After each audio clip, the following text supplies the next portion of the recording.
Mas Arif, Assalamualaikum. Masih. Mas, cukup jelas, Mas. Iya, Waalaikumsalam. Aku buka sebentar nanti biar dilanjutin Nurma ya. Iya, boleh, Mas. Boleh.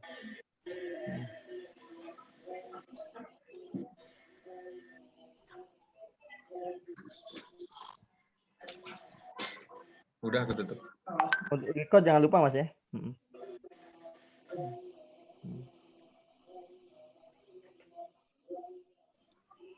Ya, sebentar.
Assalamualaikum, Pak Mu.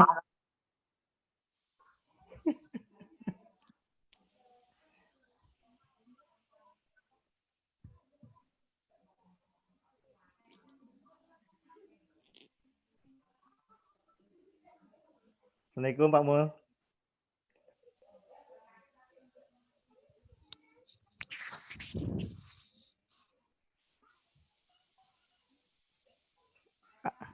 Halo, Pak Mu. Bisa dites dulu suaranya, Pak Mu?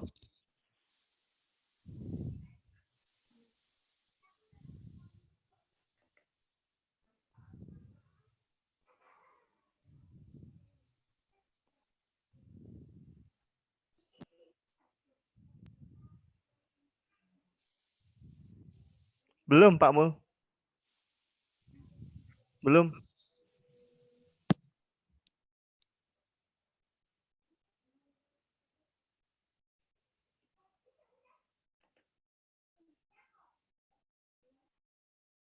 Coba saya tes suara dulu ya. Bentar, ini saya tes. Mas Nurudin, Assalamualaikum, Mas. Waalaikumsalam. Oke, cukup jelas suara saya, Mas. Iya, sudah terdengar. Oh iya, alhamdulillah. Ya, tadi Pak Prof Mul suaranya tidak keluar ya. Halo? Assalamualaikum, Prof Mul. Ya, Assalamualaikum. Nah, sudah muncul. Sudah, alhamdulillah. Oke. Tadi Prof Mul tidak keluar suaranya. Mungkin Iya. tadi lupa widget itunya. Oh iya, baik. Prof Mul sehat, Prof Mul? Alhamdulillah. Alhamdulillah. Kita alhamdulillah Prof Mul ini sudah pertemuannya keempat, Prof. Keempat ya? Ya, sudah yang keempat. Udah separuh jalan berarti. Ya, alhamdulillah untuk yang 3 transkrip sudah selesai Pak Mul yang minggu lalu. Oh gitu? Saya lagi edit, nanti saya bawa ke Pak Mul, saya akan tunjukkan. Oh Nanti boleh, pas boleh. hari Rabu depan, pas saya izin mampir Iya. ke rumah Pak Mul, saya bawakan juga. Boleh, Ya. boleh Ana. Saya lihat. Ada 3, jadi insya Allah tuntas yang keempat, jadi dengan malam ini yang keempat Pak Mul. Iya. Ya. Oke. Ya mudah-mudahan lah bermanfaat nantinya. Insya Allah Pak Mul. Ini juga kita rekam dengan baik kok Pak Mul. Iya. Jadi Saya biasanya ngerekam, tapi saya sekarang nggak ngerekam di itu. Biar Iya. aja direkam samaan ya nanti. Iya, supaya semua lengkap kok Prof Mul. Nanti di akhir ini saya akan siapkan dalam bentuk utuhnya Prof Mul semuanya. Dari baik. rekamannya, dari transkripnya, kemudian ya supaya jadi Wah, utuh aja. lengkap ya. Alhamdulillah Prof Mul. Oke, kita mulai saja Prof Mul ya, jam 7 ya Prof Mul ya. Nanti yang lain Ya, boleh. dia bergabung, nanti langsung menyusul insya Allah. Baik, bismillahirrahmanirrahim. Pas jam 7 kita mulai. Assalamualaikum warahmatullahi wabarakatuh. Waalaikumsalam warahmatullahi wabarakatuh. Iya, alhamdulillahirabbil alamin. Pertama-tama terima kasih banyak untuk Prof Mulyadi Kartanegara yang hingga malam ini masih terus mendampingi kita semua untuk penyelenggaraan program kursus psikologi Islam. Walaupun hari ini sebetulnya de facto ini tanggal merah Prof Mul, tapi alhamdulillah di beberapa tempat apalagi dengan online ini sebetulnya liburan tuh sama saja kan. jadi sama Iya, aja kita tetap nggak semuanya terlalu itu pakai istimewa. media online. Betul, kayak di kampus saya juga gitu Pak Mul. Jadi tetap ada kelas online begitu. Walaupun tanggal merah kan gitu. Oh, gitu ya. Baik, Prof Mul, malam ini insya Allah kawan-kawan kita lanjutkan untuk edisi selanjutnya. Jadi pertemuan keempat ini kita akan bercerita mengenai psikologi dalam tradisi ilmiah Islam, khususnya psikologi sufistik, Prof Mul. Jadi malam ini insya Allah Prof Mul akan memberikan kita informasi yang insya Allah berharga seputar psikologi sufistik. Jadi supaya tidak perpanjang-panjang Prof Mul, jadi langsung saja ke Prof Mul. Seperti biasa nanti Bapak Ibu yang mau bertanya bisa tolong pakai chat juga boleh. Kalau ada kesempatan saya juga akan izinkan langsung untuk bertanya. Baik, monggo Prof Mul. Sekali lagi terima kasih. Suara cukup terdengar ya. Waalaikumsalam warahmatullahi. Sangat jelas Prof Mul. Oke. Sangat jelas. Ya. Terima kasih saudaraan. Assalamualaikum warahmatullahi wabarakatuh. Alhamdulillah kita bisa jumpa lagi pada sesi yang keempat ya hari ini ya. Sesi yang keempat Prof Mul, betul. Keempat ya, dan kita akan mengambil tema psikologi sufistik ya. Atau psikologi yang dikembangkan pada bidang ilmu tasawuf gitu. Jadi setidaknya bagi para sarjana psikologi atau mahasiswa psikologi kita mengenal berbagai mazhab lah kalau boleh dikata. Berbagai mazhab dalam tasawuf dalam bidang psikologi ya. Jadi tidak hanya satu psikologi Islam gitu, tidak sebenarnya ya. Tapi psikologi sebagaimana dikembangkan oleh berbagai sarjana di bidang masing-masing. Jadi saya ingatkan lagi, pertama adalah psikologi religius atau boleh dikata sebagai psikologi skripturalis, ya skriptural. Kemudian kedua psikologi sofistik dan yang ketiga psikologi filosofis. Ya, psikologi filosofis ini masih jarang dikenal ya. Lebih banyak mungkin psikologi sofistik lebih banyak dikenal, tetapi meskipun begitu tidak berarti tidak menarik ya, sangat menarik sebenarnya psikologi yang dikembangkan oleh para filosof itu. Sayangnya ini bidang yang masih jarang digeluti ya, mungkin karena sumbernya atau bagaimana ya. Dan seperti pernah saya tunjukkan ke saudara Aan ini, kita masih punya bahan yang banyak sekali tentang psikologi Islam ini dalam turos Islami ya. Jadi harap dimaklumi ya bahwa psikologi dalam Islam itu ada berbagai mazhab lah atau the school of thought yang mungkin masing-masing punya ciri khas ya. Ya ini lagi azan di sini jadi kita tunggu sebentar. Baik, udah la ilaha illallah. La ilaha illallah Muhammadur Rasulullah sallallahu alaihi wasallam.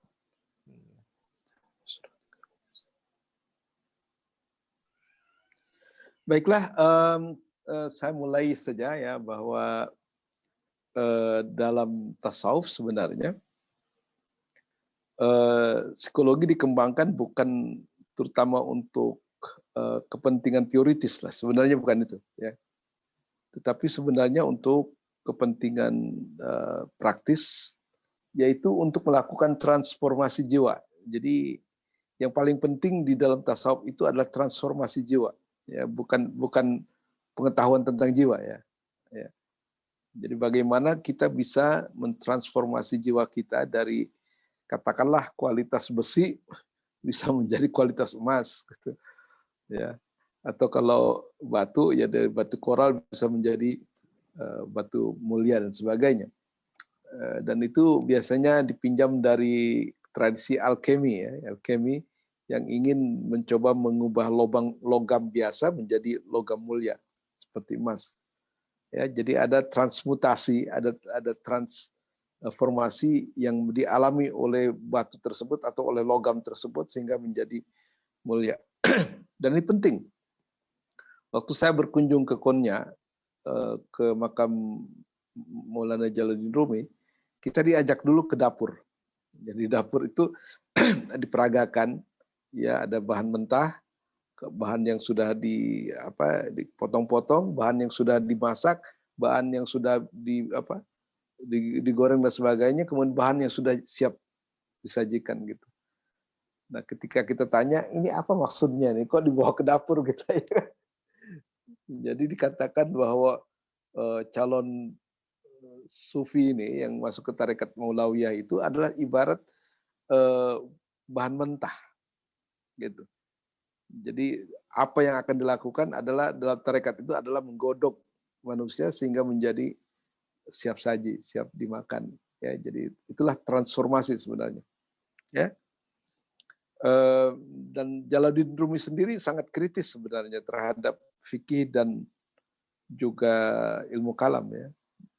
Seperti Al-Ghazali juga sebenarnya, walaupun dia juga fakih dan juga mutakallimun, tapi dia sebenarnya sangat kritis terhadap ilmu-ilmu. Karena apa? Karena kecenderungannya pada formalisme, ya, pada formalitas gitu. Jadi baik ilmu kalam maupun fikih itu tidak akan membawa manusia pada transformasi jiwa gitu. Jalaluddin Rumi hanya tasawuf yang bisa melakukan transformasi jiwa gitu. Ya. Karena misalnya kata Al-Ghazali juga katakan dalam Al-Munqidh kalau tidak salah, ya. Kalau kita mempelajari filsafat itu nggak perlu istilahnya bersih hati dan sebagainya bisa gitu kan. Tapi kalau untuk mencapai bisa tingkat mahabbah dalam makom itu nggak bisa kecuali melalui tahap-tahap itu dulu, makom-makom itu, ya. Nah, di makom-makom itu sebenarnya diharapkan dari satu makom ke makom itu ada transformasi jiwa sebenarnya, ya kan? Misalnya tobat dulu, kemudian sabar, syukur, fakir, dan sebagainya. Jadi tidak mungkin kita mencapai ma'rifat kalau kita belum melakukan ini, gitu. Nah, jadi psikologi dalam tasawuf ini perlu diperhatikan, bukan terutama untuk teori, bukan. Tetapi teori itu, pengetahuan tentang jiwa itu dalam rangka praktis, dalam rangka mengadakan transformasi. Ya. Nah, meskipun begini, ya, dalam kuliah kita, ya, kita akan menyajikan yang teoritis, gitu. Karena memang dikembangkan sebagai pengetahuan. Jadi kita tidak akan tahu apa stasiun itu kalau kita tidak mempelajarinya, gitu. Jadi penting juga pengetahuan itu, ya.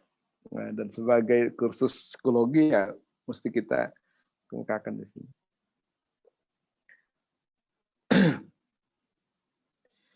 Jadi di sini ingin saya memberikan beberapa contoh daripada psikologi teoritis yang dikembangkan oleh para sufi, terutama dengan pembatasan hanya pada beberapa tokoh, nggak mungkin banyak tokoh, ya. Sedangkan aspek praktisnya akan saya sajikan nanti, nggak tahu kapan, ya, dalam bab metodologi yang membahas tentang psikologi sebagai psikoterapi. Sebenarnya menarik sekali, ya. Tapi saya belum sempat tulis waktu itu. Ya. Jadi ini memang fokusnya pada teoritis. Ya.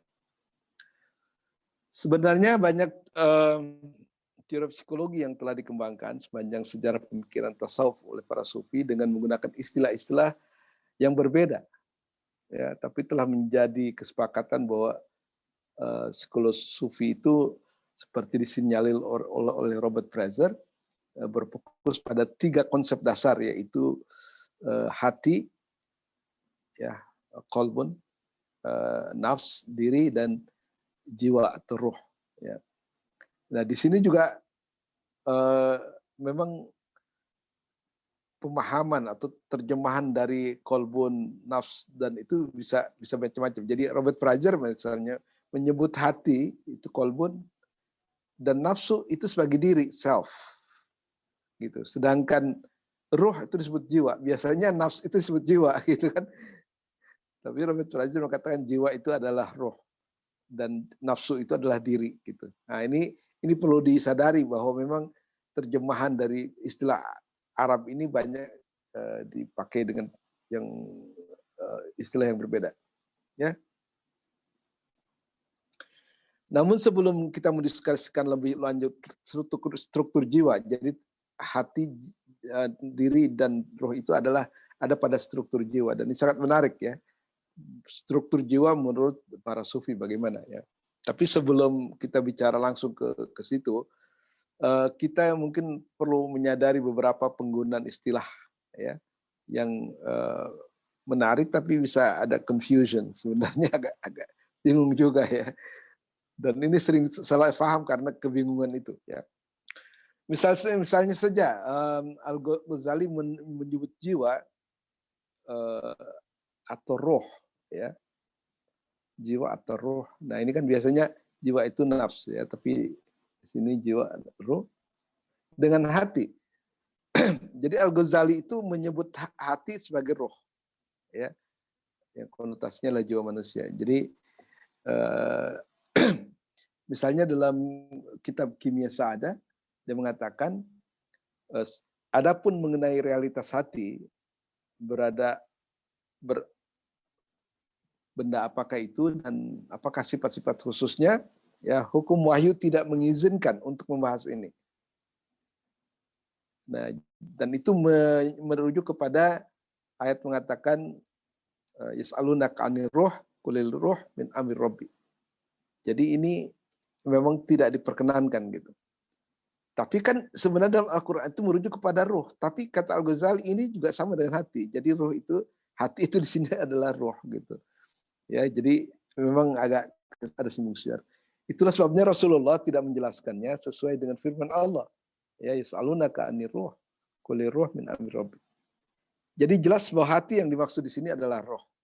Ya, jadi kalau membaca Al-Ghazali kita harus perhatikan itu, ya. Tapi ada juga yang mengatakan, ya, antara lain adalah Said Naqib Al-Atas, ya, bahwa menurut dia jiwa itu satu saja, tapi memiliki fungsi yang berbeda, ya. Mengapa dikatakan satu? Karena jiwa nggak bisa dibagi-bagi. Al-Ghazali juga mengatakan jiwa nggak bisa dibagi-bagi. Kalau nggak dibagi-bagi, bagaimana bisa menjadi banyak, gitu, ya. Nah, misalnya dikatakan ketika jiwa mengarahkan dirinya pada Tuhan, maka dia disebut ruh. Ya. Jiwa juga, tapi ketika mengarahkan diri pada Tuhan disebut ruh. Nah, ketika melakukan perenungan, misalnya, atau kontemplasi, maka ia disebut akal. Ya. Ketika menerima iluminasi atau ilham atau mukasyafah, maka dia disebut hati. Dan ketika berhubungan dengan badan, ya, atau mengarahkan dirinya pada badan, maka ia disebut nafsu. Nah, bisa mengerti, ya? Jadi dia bisa disebut akal, dia bisa disebut ruh, bisa disebut nafsu, ya, dan bisa disebut hati. Hakikatnya dia sama, gitu. Jadi ada yang berpendapat seperti itu, ya. Naqib Al-Atas kalau tidak salah, ya. Oke. Dan seperti akan kita kemukakan pada bahasan berikutnya, kita akan tahu bahwa menurut para filosof, jiwa itu atau ruh itu tidak lain daripada akal, yang didefinisikan sebagai jiwa manusia atau jiwa rasional. Nah, ini juga penting, ya. Nanti kita akan membahas tentang psikologi filsafat. Jadi dalam menurut para filosof, Ya, ini karena berhubungan dengan definisi kita angkat di sini. Jadi yang disebut jiwa manusia itu sama dengan akal, gitu. Ya. Jadi manusia itu punya beberapa jiwa ya. Ada jiwa tumbuhan, ya, yang menyebabkan kita bisa makan, tumbuh dan berkembang biak. Ada juga jiwa hewan yang membuat kita bisa mengindra dan bergerak. Nah, tapi ada jiwa khas manusia yang disebut an-nafs an-nutqiyah, jiwa rasional. Itulah akal. Ya, jadi kalau ditanya kenapa kadang-kadang disebut akal, kadang-kadang disebut jiwa? Nah, itu karena akal dan jiwa itu sama. Hanya dibedakan oleh Ibnu Sina misalnya, disebut jiwa ketika akal itu masih ada dalam tubuh dan menjadi agen penggerak. Tapi ketika jiwa kita bercerai dengan badan, maka dia disebut akal. Nah, jadi akal ini sebenarnya lebih murni malah. Ya. Dan karena itu disebut al-jauhar al-mujarrad, immaterial substance. Oke. Oke, nah kita sekarang membahas tentang struktur jiwa. Nah, ini menarik nih struktur jiwa nih. Sebenarnya bagaimana sih jiwa kita ini terdiri dari apa gitu dan mengapa mereka hadir di sana. Jadi sangat berbeda dengan psikolog barat ya yang tidak mengakui jiwa dan yang lain-lain yang bersifat non fisik merupakan bagian dari kajian psikologi. Dalam Islam ada hal-hal yang disebut sebagai entitas spiritual di dalam diri manusia, mental ataupun non fisik ya. Adalah seorang Abdul Razak Al-Kashani ya. Saya alhamdulillah pernah ke Kashan ini ya, waktu kunjung ke Iran, kota kecil antara Tehran dengan Isfahan gitu. Dan di sana saya dibawa ke sebuah air terjun yang di situ ada goa dan masih banyak orang yang memang tiduran di dalam goa itu. Jadi kayak bertapa gitu, dipakai kerangkeng, jadi besi, jadi nggak bisa keluar. Ya. Nah, menurut saya struktur jiwa dari Abdul Razak Kashani ini sangat jelas ya, dan menerangkan dengan sangat fasih ya antar hubungan mereka. Ya. Bagi Al-Kashani, unsur-unsur paling fundamental dan orisinal dalam diri manusia adalah dua saja awalnya, ya, satu tanah, turab, dan dua jiwa. Jadi ketika Adam dibuatkan tubuhnya, maka Allah tiupkan wanafakhtu min ruhi, tiupkan ke dalamnya roh. Jadi asalnya dua saja, ya, asalnya dua saja. Jadi ada tanah, ada jiwa. Nah, namun karena keduanya merupakan dua substansi yang berbeda, ya, yang sangat berlainan sifatnya, maka keduanya boleh dikata tidak bisa saling berhubungan, ya, memerlukan satu liaison, satu agen yang bisa menjembatani. Nah, untuk itu maka Allah menciptakan unsur ketiga yang disebut dan yang dapat mempertemukan keduanya yang disebut dengan nafs. Jadi nafsu itu ada antara ruh dengan badan. Jadi di atas nafsu ada ruh, di bawah nafsu ada badan. Ya. Jadi sudah ada tiga ya, sudah ada tiga ini. Jadi badan, ya, tubuh, nafsu dan ruh. Jadi sudah ada tiga bagian seperti itu. Nah, dalam bukunya Istilahat Sufiyah, ya, jadi terminologi Sufiyah, Kashani menjelaskan definisi serta kedudukan hati sebagai berikutnya. Jadi di samping tiga itu, ya, tadi ada tubuh, ada ruh, di tengahnya ada nafsu. Nah, Kashani menambahkan satu lagi yaitu hati. Ya. Apa itu hati? Hati adalah substansi yang bercahaya dan imaterial. Jadi ini berbeda dengan para psikolog religius yang kemarin yang menolak jiwa sebagai substansi imaterial atau akal sebagai substansi material. Ya, jadi kalau Kashani mungkin sufi, kayaknya sufi dengan tasawuf lebih dekat daripada sufi dengan para ulama yang kemarin itu Ibnu Hazm dan Qayyim dan sebagainya, ya. Jadi bahkan Al-Ghazali juga mengatakan bahwa jiwa atau apakah akal itu disebut juga substansi imaterial.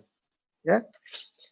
Jadi hati adalah substansi yang bercahaya dan imaterial yang terletak antara ruh dan nafsu. Antara ruh dan nafsu. Ya. Nah, jadi kita bisa bayangkan gini. Ada ruh, ya, kemudian ada nafsu, ada tubuh. Di antara nafsu dan ruh ada hati. Ya. Jadi hati itu badan dulu, kemudian nafsu, kemudian hati, baru roh. Dan di atas ruh ada Allah. Nah, di mana posisi hati? Jadi posisi hati itu persis ada di tengah-tengah. Ya.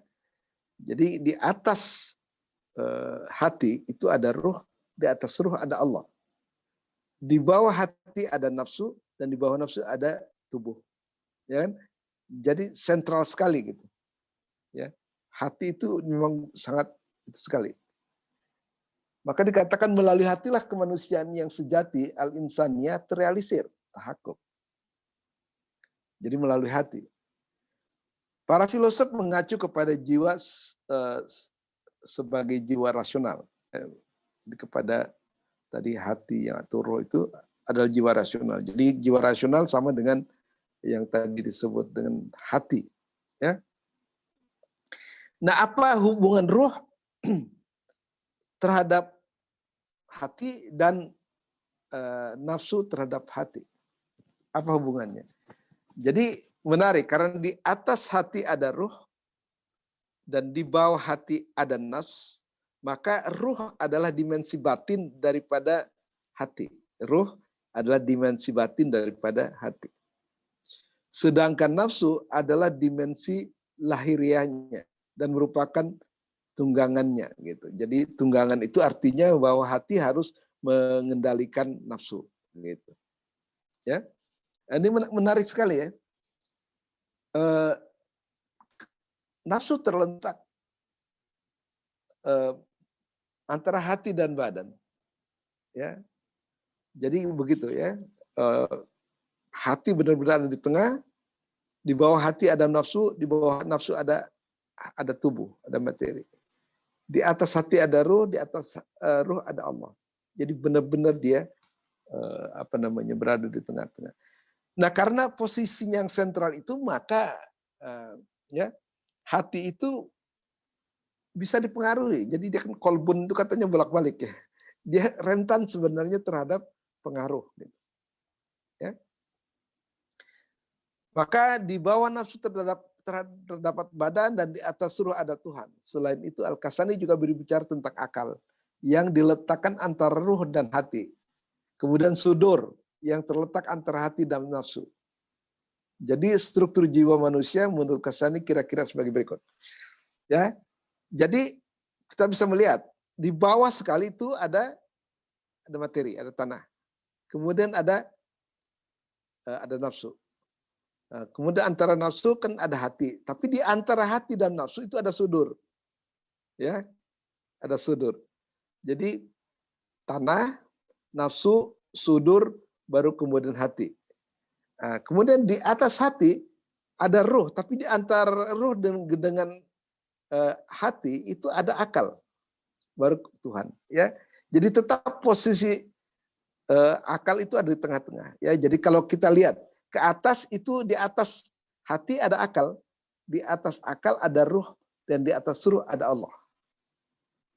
Di bawah hati ada sudur, di bawah sudur ada nafsu, di bawah nafsu ada materi. Ya, jadi itu kira-kira seperti itu. Nah, kayaknya saya sudah di bahannya itu ada ininya kerangkanya. Jadi Allah di atas Allah, ruh, akal, kemudian hati. Kemudian di bawah hati itu ada sudur, diri, nafs. Nah, hati itu bisa terpengaruh oleh bisa ke atas, bisa ke bawah. Kalau dia ditarik oleh ruh melalui akal, maka dia akan menuju kepada Allah. Itu tauhid namanya.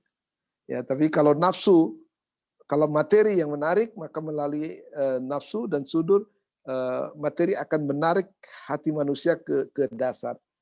Maka kata Sachiko Murata ya, ada ada dua wajah yang disebutnya, ya. Jadi di sini terlihat betapa hati terletak persis di tengah-tengah. Dan karena kedudukan yang sentral itulah maka hati manusia berada di bawah pengaruh dua tarikat. Ini ya, fujuruha wa taqwaha. Jadi ya takwa bisa narik ke atas, fujur bisa narik ke bawah. Sachiko Murata dalam bukunya The Tao of Islam mengatakan keduanya, ruh dan nafsu, kadang-kadang menarik hati menuju cahaya dan kebahagiaan, kadang-kadang menuju kegelapan dan kesengsaraan. Jadi kalau dibawa hati ditarik oleh nafsu, maka dia akan gelap dan membawa kesengsaraan. Kalau ditarik oleh ruh, maka dia akan membahagia. Ya.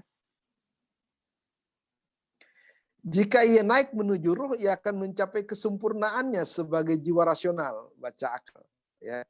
Jadi karena di atas hati ada akal, maka kalau terbawa ke atas, dia akan menjadi sempurna sebagai jiwa rasional, jiwa manusia. Tapi jika ia turun menuju daya yang dikuasai oleh tarikan-tarikan badan atau nafsu, ia akan terputus dari cahaya itu sehingga gelap. Jadi manusia bisa gelap hatinya. Ya. Nah itu Sachiko Murata. Kasani sendiri mengatakan, ya, hendaklah diketahui bahwa wajah hati yang dipalingkan pada ruh mendapat cahaya dari cahaya ruh yang disebut akal. Nah, jadi jelas akal adalah cahaya ruh. Ia mendorong hati ke dalam kebaikan dan merupakan tempat di mana ilham malaikat dapat masuk. Ya. Jadi cahaya roh atau akal ini adalah tempat di mana malaikat membawa ilham itu bisa masuk. Nah, ini agak menarik ya, karena biasanya menurut sufi hati itu yang menerima ilham itu, bukan akal. Tapi di sini kayaknya akal gitu. Ini mungkin Al-Kasani itu antara filosof dan sufi mungkin kedudukannya. Seperti itu ya. Adapun wajah hati yang dipalingkan ke arah nafsu ya akan menjadi gelap melalui kegelapan dari sifat-sifatnya. Ya. Jadi ada terang hati, ada gelap hati, dan itu adalah karena tergantung siapa yang mempengaruhinya. Dan ia dinamakan sudur atau dada. Ya, jadi kalau hati mengarah ke bawah, ditarik oleh nafsu, maka dia turun derajatnya menjadi sudur. Ya, dada. Dan di dalam surat di Al-Quran dikatakan alladzi yuwaswisu fi sudurin nas, surat An-Nas ya. Jadi jin dan manusia yang jahat itu membisik-bisikan di dalam dada manusia, bukan di dalam hati, di dalam dada. Jadi dada itu adalah turunan ya, ketika hati sudah menurun kualitasnya ditarik oleh nafsu. Dia menjadi akal ketika ditarik oleh roh. Seperti itu ya. Alladzi yuwaswisu fi sudurin nas, ya kan? Nah, sekarang marilah kita beralih sementara pada pandangan sufi tentang sifat dasar dari jiwa manusia. Ya. Yang kadang-kadang disebut hati, ruh, atau juga akal. Jadi jiwa manusia itu tergantung inilah siapa tokohnya kayaknya gitu ya. Kalau Ghazali menyebutnya ruh ya. Oke, menurut Al-Ghazali, ruh yang ia sebut sebagai hati tidak mempunyai ukuran atau kuantitas. Ruh tidak punya ukuran atau kuantitas, bilangan, ya tidak bisa dibagi-bagi, dan karena itu tidak dapat dibagi menjadi bagian-bagian. Ya, ruh itu katanya tidak kekal. Saya tidak tahu kenapa ini. Ruh itu tidak kekal, tapi ia bukan aksiden. Ya, bukan aksiden. Ada arad, aksiden, dan ada jauhar, yaitu substansi. Ya. Jadi ya substansi dan arad. Arad itu sesuatu yang menempel kepada substansi. Misalnya meja, ya, biarpun dicat hitam, merah, coklat, ya tetap aja dia meja. Jadi substansinya nggak berubah. Yang berubah adalah aksidennya, yaitu warna catnya. Ya. Jadi dikatakan bahwa jiwa itu tidak bersifat ruh ya, tadi tidak bisa dibagi-bagi. Ya. Dia juga tidak kekal, tapi bukan aksiden. Ya. Ya juga bukan badan. Ya, jadi roh itu bukan badan. Karena apa? Karena badan bisa dibagi-bagi, ya, menjadi bagi-bagian. Sedangkan roh tidak. Ruh yang di refer sebagai hati adalah lokus bagi pengetahuan tentang Tuhan. Jadi ruh itu atau hati merupakan lokus tempat di mana makrifat terjadi. Dan ini tidak dimiliki oleh hewan. Ya. Kesimpulannya adalah ruh bukanlah badan atau aksiden, melainkan sebuah substansi yang sama dengan substansi para malaikat. Menarik nih ya. Ya, jadi ruh itu sama dengan malaikat. Menurut Ibnu Sina juga begitu. Ya, ketika Allah berpikir maka keluarlah akal pertama, ya kan? Akal pertama. Apa itu akal pertama itu? Akal pertama itu bukan fisik, tapi bisa berfungsi.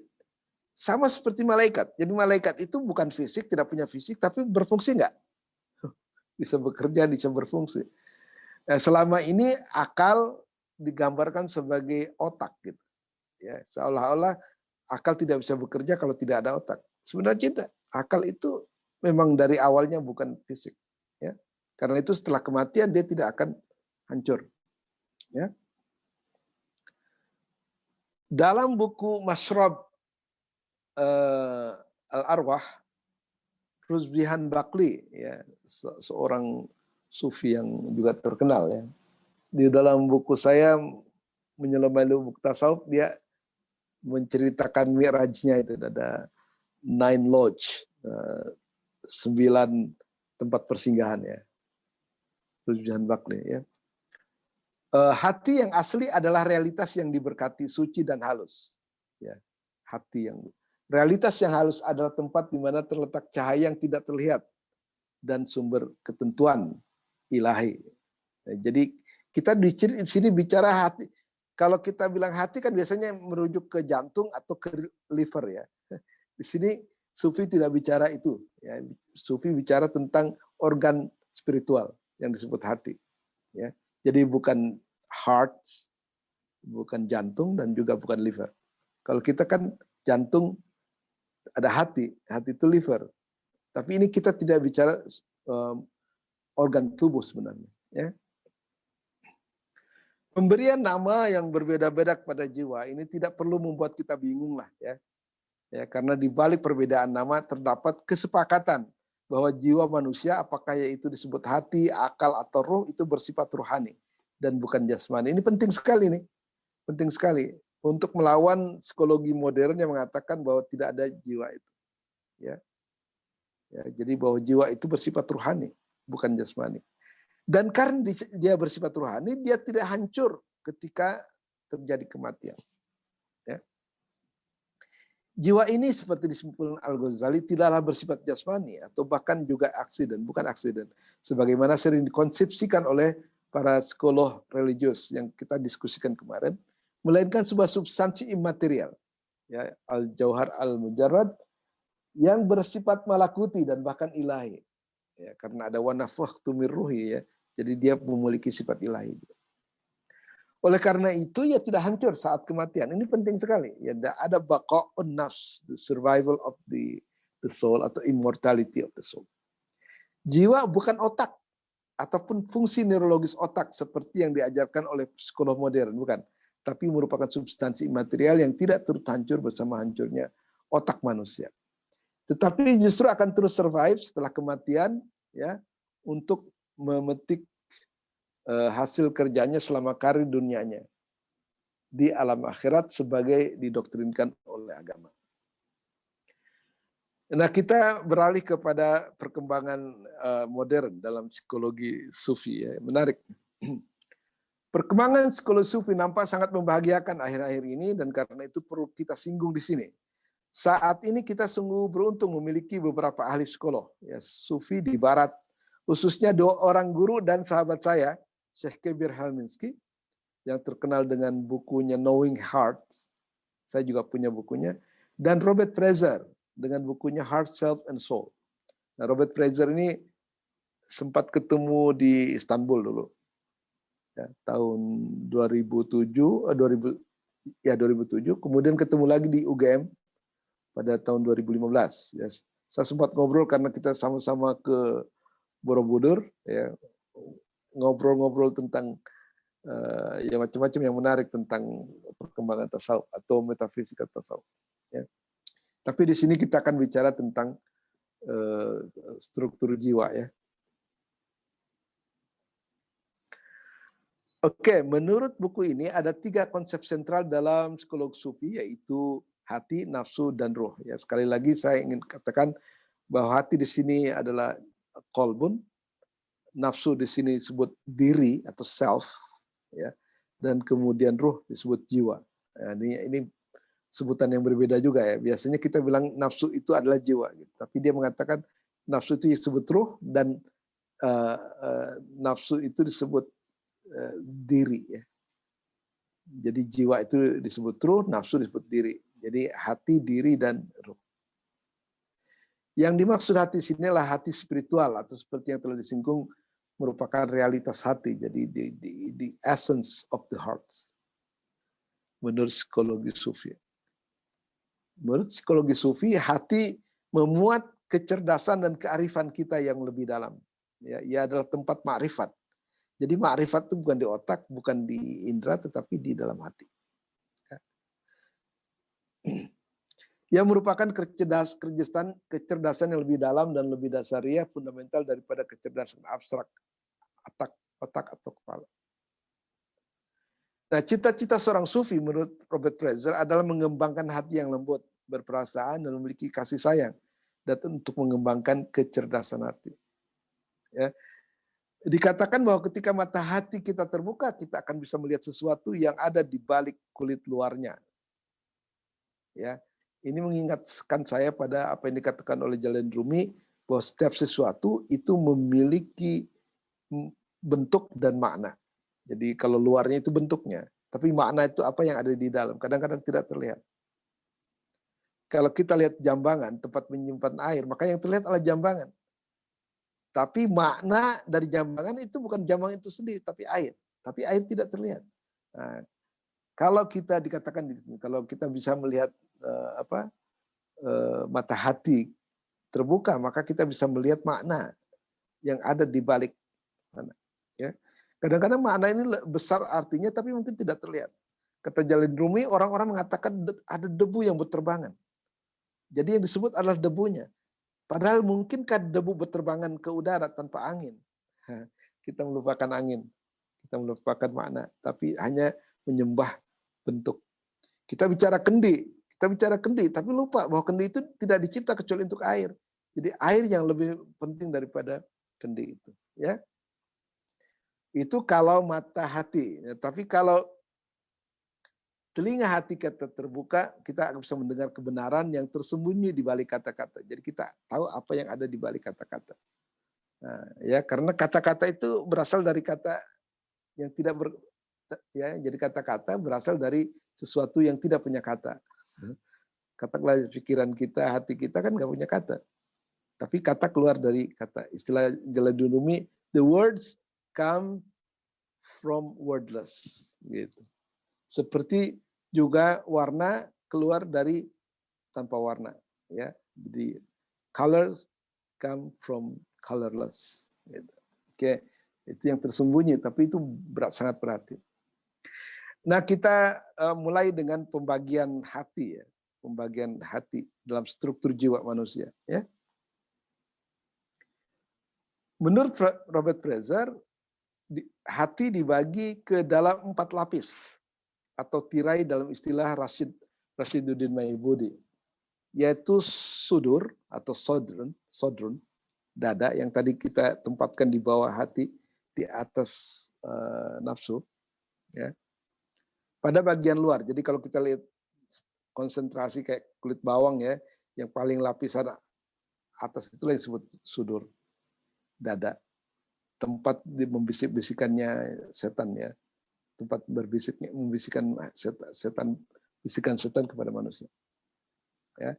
Nah, baru di dalam lapisan sudur itu ada kolbun, hati, yang sifatnya sangat rentan terhadap pengaruh.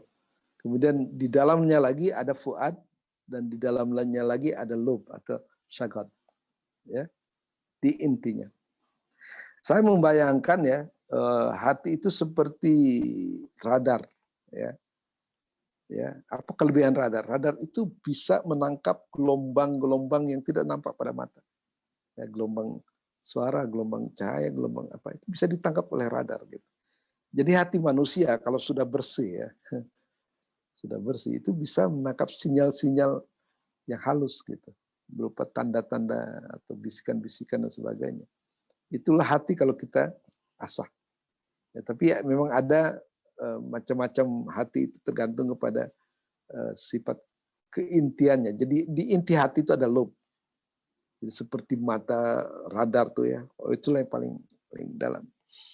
Ya, dengan teleskop mungkin tidak terlihat, tapi dengan radar bisa terasa. Oke. Nah, adapun nafs atau disebut diri dalam istilah Fraser atau nafsu itu biasanya dibagi menjadi 3 ya kalau menurut Al-Quran ya, ada nafsu ammara, lawama, dan mutmainah ya. Dan Al-Ghazali menyebutkan 3 itu. Tapi dalam buku Robert Fraser nafsu dibagi menjadi 7 ya. Ya sebagian diambil juga dari Al-Quran. Ya, jadi pertama disebut nafsu ammarah, yaitu nafsu yang senantiasa mengajak, menyuruh-nyuruh kita berbuat buruk, berbuat buruk. Ya. Amaro merintah, ammaro merintah berkali-kali. Nah itunya. Jadi pekerjaan nafsu itu adalah menarik kita terus untuk perbuatan yang buruk. Ya. Seperti itu. Nah yang kedua disebut lawamah. Lawamah ini adalah apa ya? Disebutnya regretful self, jiwa yang suka menyesal, atau blaming self yang sudah menyalahkan. Ini kalau dibandingkan dengan Sigmund Freud, sepertinya itu adalah apa ya? Mungkin super ego, ya. Super ego kalau kita bersalah, kita ada semacam menyalahkan diri, gitu. Ya. Nah, perbedaan yang mencolok antara amarah dengan lawamah adalah seperti ini. Jadi kalau kita masih berada di tingkat amarah, kita tidak ada penyesalan, tidak ada regret, tidak ada penyesalan. Walaupun kita melakukan dosa, tidak penyesalan. Karena apa? Karena tidak tahu kalau itu tuh dosa. Padahal itu dosa. Nah ini adalah sifat orang yang kalau misalnya kita larang untuk berbuat dosa, marah gitu. Bahkan bangga melakukan dosa. Itu adalah manusia pada tingkat amarah. Kalau sudah lawamah, sebenarnya itu sudah ada kesadaran ya bahwa dia melakukan kesalahan gitu. Ya. Karena itu kadang-kadang menyesal gitu. Tapi ya masih belum sanggup melawan nafsu gitu. Sehingga akhirnya melakukan lagi, merasa nyesal lagi, melakukan lagi seperti itu. Nah, saya mengumpamakan itu seperti orang yang kecanduan rokok. Maaf ya kalau ada yang memang sudah kecanduan rokok gitu. Itu kalau sudah kecanduan rokok katanya, saya bukan perokok. Itu walaupun dokter berkali-kali mengatakan, itu bahaya, itu rokok itu bahaya. Semua orang mengatakan bahaya. Tapi terus aja ya. Seperti itu. Jadi orang yang ada dalam tingkat lawama ini sebenarnya dia tahu bahwa dia yang dikerjakan itu salah gitu, tapi tidak bisa meninggalkan gitu. Karena apa? Sudah kecanduan. Manisnya dosa ketika dia pada amarah itu sudah rasakan. Nah, tapi ada juga orang yang berhasil kan ya berhenti merokok gitu. Itu karena ada tekad yang kuat gitu. Jadi mungkin udah nggak tahan disalah-salahkan terus oleh lawama. Akhirnya dia merasa nggak tertarik kepada dosa misalnya atau pada rokok itu. Nah mulailah di situ dia naik ke tingkat yang ketiga yaitu nafsu mulhamah yang terilhami. Ya, dia sudah tidak tertarik pada dosa gitu, tapi belum benci ya, belum benci. Nah, jadi ada mulhamah di situ katanya kalau kita sudah mendapatkan mulhamah sering ada pengalaman-pengalaman spiritual sedikit-sedikit gitu. Ya kan? Nah, tapi kalau terus ditingkatkan, maka akan mencapai tingkat mutmainah, jiwa yang tenang. Jiwa yang tenang itu digambarkan seperti apa ya? Jadi orang yang mencapainya itu bukan lagi tidak tertarik pada dosa, benci kepada dosa. Nah, kemudian kalau ditingkatkan lagi itu ada nafsu rodiyah, ya. Rodiyah itu dia rela gitu. Rela itu artinya apapun yang terjadi pada dirinya yang ditimpakan oleh Allah itu dia akan senang saja, merasa senang, tidak terganggu. Mau dicela, mau dipuji sama saja. Ya. Nah, karena itu maka diibaratkan oleh Robert Fraser itu seperti gini, seperti ada katanya seorang ajudan lah, atau apa kalau di ya hamba lah, ya abdi dalam misalnya kepada Mahmud Al-Ghazna, Raja Ghaznawi ya. Dia tuh sangat mencintai rajanya. Jadi rajanya iseng-iseng dia mencoba memujinya dengan memberikan timun yang sangat pahit. Depannya itu timun pahit, depannya itu dipotong, disajikan satu piring besar. Biasanya orang makan 1-2 udah berhenti. Dia mau tahu apakah betul ucapan dia bahwa apapun yang diberikan dia akan terasa manis gitu. Nah, betul saja. Jadi satu piring itu habis, nggak merasa pahit. Kemudian ditanya, kok bisa kamu itu? Padahal itu pahit. Dia bilang pahit bagi orang lain. Ya mungkin getir pahit, tapi bagi saya itu terasa manis gitu. Nah itu rodiyah. Jadi kalau kita sudah mencapai tingkat rodiyah, apapun yang ditimpakan kepada Allah akan dirasakan sebagai manis. Kemudian mardiyah yang bisa menyenangkan Allah dalam hal ini. Ya. Nah itu diberikan contohnya adalah dikatakan bahwa Khalifah Harun Ar-Rasyid itu punya istri tapi banyak selir gitu. Di antara selirnya itu ada yang paling dia cintai gitu. Kemudian orang-orang tanya, siapa sih selir yang dicintai? Kenapa sih dicintai gitu? Nah, mungkin orang yang menyelidiki itu pasti dia rumahnya dengan mewah dan sebagainya. Karena ini favorit, diminta apa saja pasti dikasih oleh sang khalifah. Tapi ternyata tidak, rumahnya biasa saja. Bahkan lebih sederhana daripada yang lain. Kemudian ditanya, mana kekayaan kamu? Kamu kan istri favorit, selir favorit. Dia bilang, tahu nggak kekayaan saya? Kekayaan saya adalah apabila tahu bahwa pengabdian saya itu membuat sang khalifah senang. Itulah kekayaannya gitu. Ya, bukan main. Jadi ini sebagai contoh. Jadi kalau kita mengabdi kepada Tuhan itu adalah supaya sampai tahu bahwa yang kita abdi itu ya, yang kita sembah itu memang senang kepada kita. Ya. Ridho namanya, yang mendapatkan ridho dari Allah SWT. Dan barulah kemudian yang ke-7 itu nafsu al-kamilah, nafsu yang sempurna atau mahdoh ya, nafsu yang murni. Nah seperti itulah ya itu ringkasan dari uraian daripada nafsu-nafsu. Nah kemudian yang terakhir adalah tentang ruh ya, tentang jiwa ya. Marilah kita sekarang beralih pada komponen sentral yang terakhir yaitu jiwa atau ruh. Dalam bahasa Arab jiwa disebut ruh yang berarti spirit atau nafas. Menurut para sufi kita memiliki 7 jiwa atau 7 aspek dari jiwa yang komplit, yang masing-masing memiliki tingkat evolusi yang berbeda-beda. Sufi sangat menekankan keseimbangan ya. Pengembangan satu jiwa tidak untuk melemahkan yang lain. Jadi konsep sufi itu mungkin tidak seperti di Hindu kan suka menyiksa badan supaya tumbuh spiritualnya. Dalam tasawuf enggak, semuanya komponennya dari tubuh, nafsu dan sebagainya itu harus seimbang. Salah satu contoh adalah seperti ini. Kita tahu delman kan? Nah, delman itu kan ada unsur apanya? Satu, delmannya itu sendiri dengan roda, pedati dan sebagainya. Kemudian ada kuda, 2 kuda mungkin yang bisa menariknya, ya kan. Nah, kemudian ada kusir dan ada penumpang, ada tuan yang memilikinya. Nah, jadi hati itu adalah raja di sini. Ya walaupun ada kusir nggak bisa pergi kemana kecuali diberikan petunjuk oleh hati.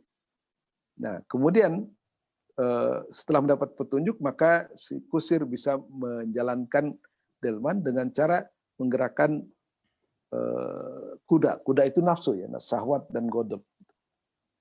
Jadi nafsu ini bisa menggerakkan tapi harus dikendalikan. Yang mengendalikan itu adalah akal itu.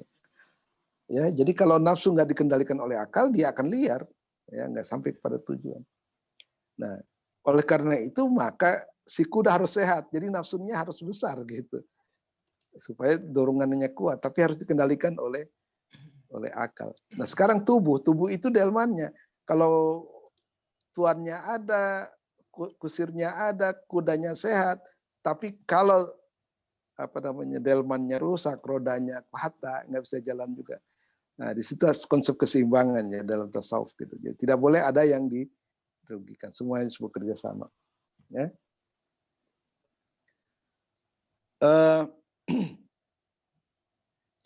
Nah, kalau dalam Robert Fraser ya,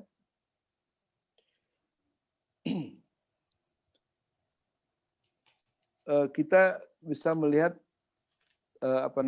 ada 7 pembagian ya sebenarnya. Satu ya, bentar. Nah, jadi satu adalah jiwa mineral, ya, an-nafs al-ma'dani, ya, nafsu mineral. Jadi artinya gini, beda dengan mungkin para fisikawan, para sufi mengatakan bahwa bahkan batu pun punya jiwa sebenarnya, ya, yaitu jiwa partikular ya, serpihan daripada jiwa universal gitu. Kenapa batu disebut sebagai mempunyai jiwa? Karena kita tahu bahwa batu permata ya, apakah itu safir atau virus atau akik ya, atau zamrud ya, itu sebenarnya berasal dari batu-batu koral biasa gitu. Artinya batu yang tidak berharga tapi terus berproses.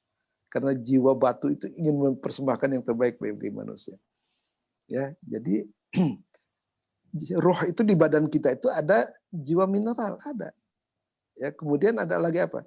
Jiwa tumbuhan. Jadi kita bisa makan, bisa tumbuh, bisa berkembang biak karena merupakan warisan daripada tumbuhan. Kemudian ada nafsu nafsani, personal ya, personal. Jadi dikatakan bahwa psikologi Sigmund Freud itu sampai kepada personal psychology gitu, nafsani, tingkat nafsani, yaitu tingkat yang ketiga. Baru kemudian ada nafsu insani, kemanusiaan. Jadi seperti Abraham Maslow itu mencapai tingkat insani, ya. Tapi transpersonal psychology, yaitu yang dikembangkan oleh Robert Fraser ini, di atas humanistic psychology masih ada lagi yang lebih tinggi, yaitu sirri, ya, rahasia, dan ada lagi di atas itu sirrul asrar. Jadi ini masih transpersonal psychology menambahkan 2 lagi kepada apa yang telah dikembangkan oleh para psikolog modern. Nah, barangkali itu saja yang saya bisa sampaikan pada saat ini. Mudah-mudahan memberikan sedikit tambahan ilmu lah. Ya, mudah-mudahan bisa perluas cakrawala berpikir kita dalam pemikiran Islam. Lebih kurangnya saya mohon maaf. Billahi taufiq wal hidayah. Assalamualaikum warahmatullahi wabarakatuh. Waalaikumsalam warahmatullahi wabarakatuh. Terima kasih banyak Prof. Mulyadi Kartanegara. Baik, saya langsung saja. Ini bagus sekali uraiannya. Saya pun dari tadi mendapatkan banyak insight. Ternyata istilah qalb, istilah hati gitu kan di dalam Islam itu tidak cukup satu definisi. Artinya punya banyak definisi. Kayak demikian. Silakan untuk Bapak Ibu yang ingin mengajukan pertanyaan, barangkali saya boleh. Pak Didit ya, angkat tangan tadi. Silakan. Yang lain juga boleh yang ingin mengajukan pertanyaan bisa langsung ke beliau, ke Prof. Mulyadi. Jadi dari Pak Didit dulu ya. Mangga Mas Didit, mangga. J. Matur nuwun Mas. Monggo. Monggo ya, monggo. Tuh panjangnya Inje. Inje itu monggo. Profesor Mulyadi saya itu sebetulnya hari ini tidak bisa ikut kuliah, tapi qadarullah Allah mengizinkan saya bisa sampai ke rumah pas Isya, Oh. jadi belum salin apa-apa karena saya nggak mau ketinggalan, kira-kira seperti itu. Oh, oke. Prof, tadi karena saya nyatetnya agak terlambat, tadi disebutkan ada amarah, lawamah, terus 00, tapi yang 5, 6, 7 itu rodiyah, mardiyah, dan kamilah. Nanti mungkin agak diulang sedikit. Saya minta agak diberi deskripsi agak tajam karena saya tertarik dengan konsep pemahaman diri ini, Prof. Konsep pemahaman diri dari perspektif Islam yang uraiannya adalah sedemikian dalamnya dari perspektif psikologi sufi. Yang menjadi pertanyaan aktual adalah kebetulan saya lagi menyelesaikan sebuah tulisan tentang fenomena pekerja sosial. Pekerja sosial dalam hal ini adalah mereka yang aktif dalam sosial keagamaan, itu stereotypingnya sering dipahami karena nggak punya pekerjaan, kemudian ikut di kegiatan sosial keagamaan, dan dia pengen mendapatkan sesuatu dari sosial keagamaan, dari kegiatan yang dia lakukan itu. Yang kemudian bahasanya apakah disebut dengan kalau panitia zakat itu dapat 2,5%-nya, atau apapun sebutannya. Padahal menurut saya dari yang 3 koresponden yang lagi saya gali, ada yang betul-betul karena panggilan, dan ini saya meyakini betul ada konsep diri yang sangat berpengaruh tentunya. Saya tidak ingin menilai dari praduga yang dibangun dari banyak orang. Jadi ada yang membangun betul-betul dari semacam kesadaran diri dan panggilan. Itu mungkin Prof yang kepingin dalam pitangan dumanten panjenenganipun. Matur sembah nuwun sakderenge Prof. Baik, Mas Sama-sama. Didit, Sama-sama. Mas Didit, sami-sami itu. Pak Mul kembali ke Sunda lagi. Baik. Orang Jawa juga sami-samian. Oh, sami-sami ya. Oh, iya betul, sami-sami. Iya, Jawa juga tuh. Baik, Prof Mul. Kita lanjut ke Mas Nurudin ya, Prof Mul. Ini ada pertanyaan juga dari Mas Nurudin. Monggo Mas Nurudin bisa diaktifkan, Mas.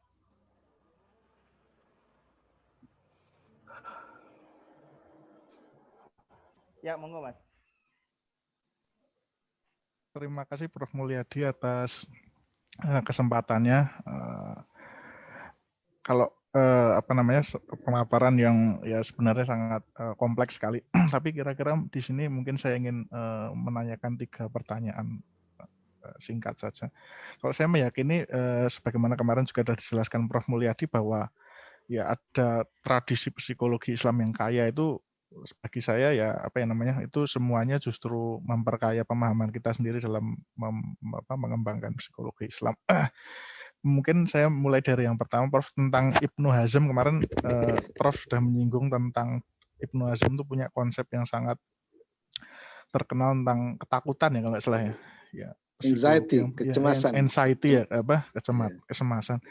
Itu saya melihat kok tidak hanya terkait dengan psikologi biasa, itu kalau di dalam filsafat Eropa itu terkait dengan persoalan eksistensial, misalkan seperti Sartre, Heidegger dan lain-lain kan berbicara tentang ketakutan kecemasan itulah yang justru bisa membawa kepada bahasanya Heidegger itu authentic life, menyelamatkan kita dari inauthentic, karena seringkali kalau orang itu menutup dari kecemasan itu justru dia hidup dalam inauthentic. Dan ternyata Zygmunt Bauman itu juga punya pendapat bahwa Barat, modernisme dan lain-lain itu ingin menutup pintu ketakutan kecemasan itu sehingga mereka bisa mengembangkan masyarakat yang sepenuhnya mekanistik. Ketakutan itu adalah the other yang kemudian coba untuk ditutup sedemikian rupa, maka kemudian misalkan kalau kematian sekalipun kuburan itu dibuat nggak kelihatan, biar manusia itu sama sekali nggak ada ketakutannya, biar menjadi masyarakat yang mekanis. Saya pikir mungkin bisa dielaborasi sedikit mungkin Prof kalau tentang Ibnu Hazm itu apakah itu memang ada kaitannya dengan eksistensialisme gitu, semacam itu tentang kecemasan. Yang kedua, tadi dikatakan Prof Mulyadi bahwa di dalam tradisi sufistik sendiri sebenarnya sangat kaya sendiri tentang apakah sebenarnya definisi jiwa itu tadi kalau Imam Ghazali tadi jiwa itu sama dengan ruh. Tapi kemudian kalau Ibnu Sina mungkin ya, karena tradisinya filosof adalah jiwa itu akal. Apakah di dalam tradisi tasawuf sendiri itu ada bayangan tentang tadi juga dijelaskan tentang sebenarnya tuh kalau Al-Atas tadi mengatakan adalah sebenarnya jiwa itu sebenarnya itu cuma fungsi yang berbeda-beda, tapi kan kalau siapa tadi Kasani tadi mengatakan ada semacam hierarkinya. Apakah sebenarnya itu karena tasawuf sendiri bersentuhan dengan filsafat atau itu memang tradisi di dalamnya sendiri punya perkembangan yang sendiri gitu, Prof, atau itu karena kaitannya dia bersentuhan dengan tadi filsafat Ibnu Sina dan lain semacam itu, atau kemudian memang ada ragam yang sangat banyak sekali dalam situ. Walaupun tadi Prof mengatakan kan misalkan ya satu kesamaannya adalah dia semuanya menyatakan bahwa jiwa itu tidak bisa direduksi ke material, sehingga dalam konteks itu dia berbeda. Itu mungkin Prof, apa itu karena dia bersentuhan dengan tradisi itu atau seperti apa? Yang ketiga terkait dengan penjelasan Prof tentang bahwa mineral ya, jiwa mineral itu saya jadi ingat perdebatan yang dikemukakan oleh Alfred Russel Wallace itu yang rivalnya Darwin itu. Dia mengatakan dia menyatakan ada dua permasalahan yang harus dipecahkan oleh Darwin, tapi bagi Wallace, Darwin nggak menyinggung masalah itu tentang kesadaran sendiri. Apakah yang pertama kesadaran itu hanya pada manusia atau semua makhluk itu punya kesadaran? Yang kemudian yang kedua Wallace mengatakan bahwa apakah kesadaran itu di dalam makhluk itu, di dalam semua makhluk termasuk benda-benda yang katanya mati itu, atau dia itu dari eksternal dimasukkan? Apakah kalau dikaitkan dengan Wallace tadi, Prof, apakah itu memang yang soal mineral itu di dalam pembahasan dalam psikologi tasawuf itu dielaborasi terkait dengan kesadaran di luar manusia kan? Kemudian kan karena kalau Barat itu kan kemudian ya kesadaran itu kayaknya murni soal manusia karena ada otak tadi kan. Kalau batu kan nggak ada otaknya, ibaratnya semacam itu. Itu mungkin pertanyaan Prof. Terima kasih. Oke. Jadi gimana An, mau jawab atau ada lagi nih? Ya baik, Prof Mul langsung saja Prof Mul ditanggapi dulu Prof Mul, monggo. Oke, satu yang Pak Didit. Jadi menurut Robert Fraser itu yang dia masuk ke dalam tarekat Jerahi kalau tidak salah ya. Jadi Jerahi, betul. Sepertinya Naksabandi juga macam ini ya. Jadi ada 7 tingkatan, yaitu amarah, lawamah, mulhamah, mutmainnah, radiyah, mardiyah, baru kamilah. Ya. Jadi sudah saya jelaskan bahwa tingkat amarah ini seperti orang yang punya rumah tapi nggak ada lampunya, ya. Jadi dia bisa jadi buang air di tempat tidur atau tidur di dapur dan tanpa merasa salah. Karena apa? Karena nggak ada cahaya, nggak ada yang ngasih tahu kalau itu salah atau benar gitu. Jadi seperti itu. Tapi amarah ini kan artinya memerintah berkali-kali berulang-ulang untuk keburukan gitu. Lawama itu adalah orang yang punya rumah tapi sudah ada lampu sebenarnya. Dia tahu kalau itu tuh tempat tidur, kalau ini apa, tapi masih melanggar gitu, masih seperti tingkah lakunya seperti masih di dalam amarah gitu. Ya. Tapi karena tahu kalau dia berbuat salah maka ada penyesalan, itulah lawama ya.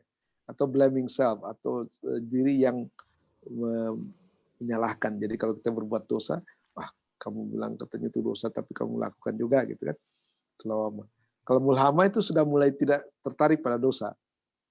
Kalau mutmainnah udah benci sama dosa, jadi memang dijauhi betul gitu. Ya.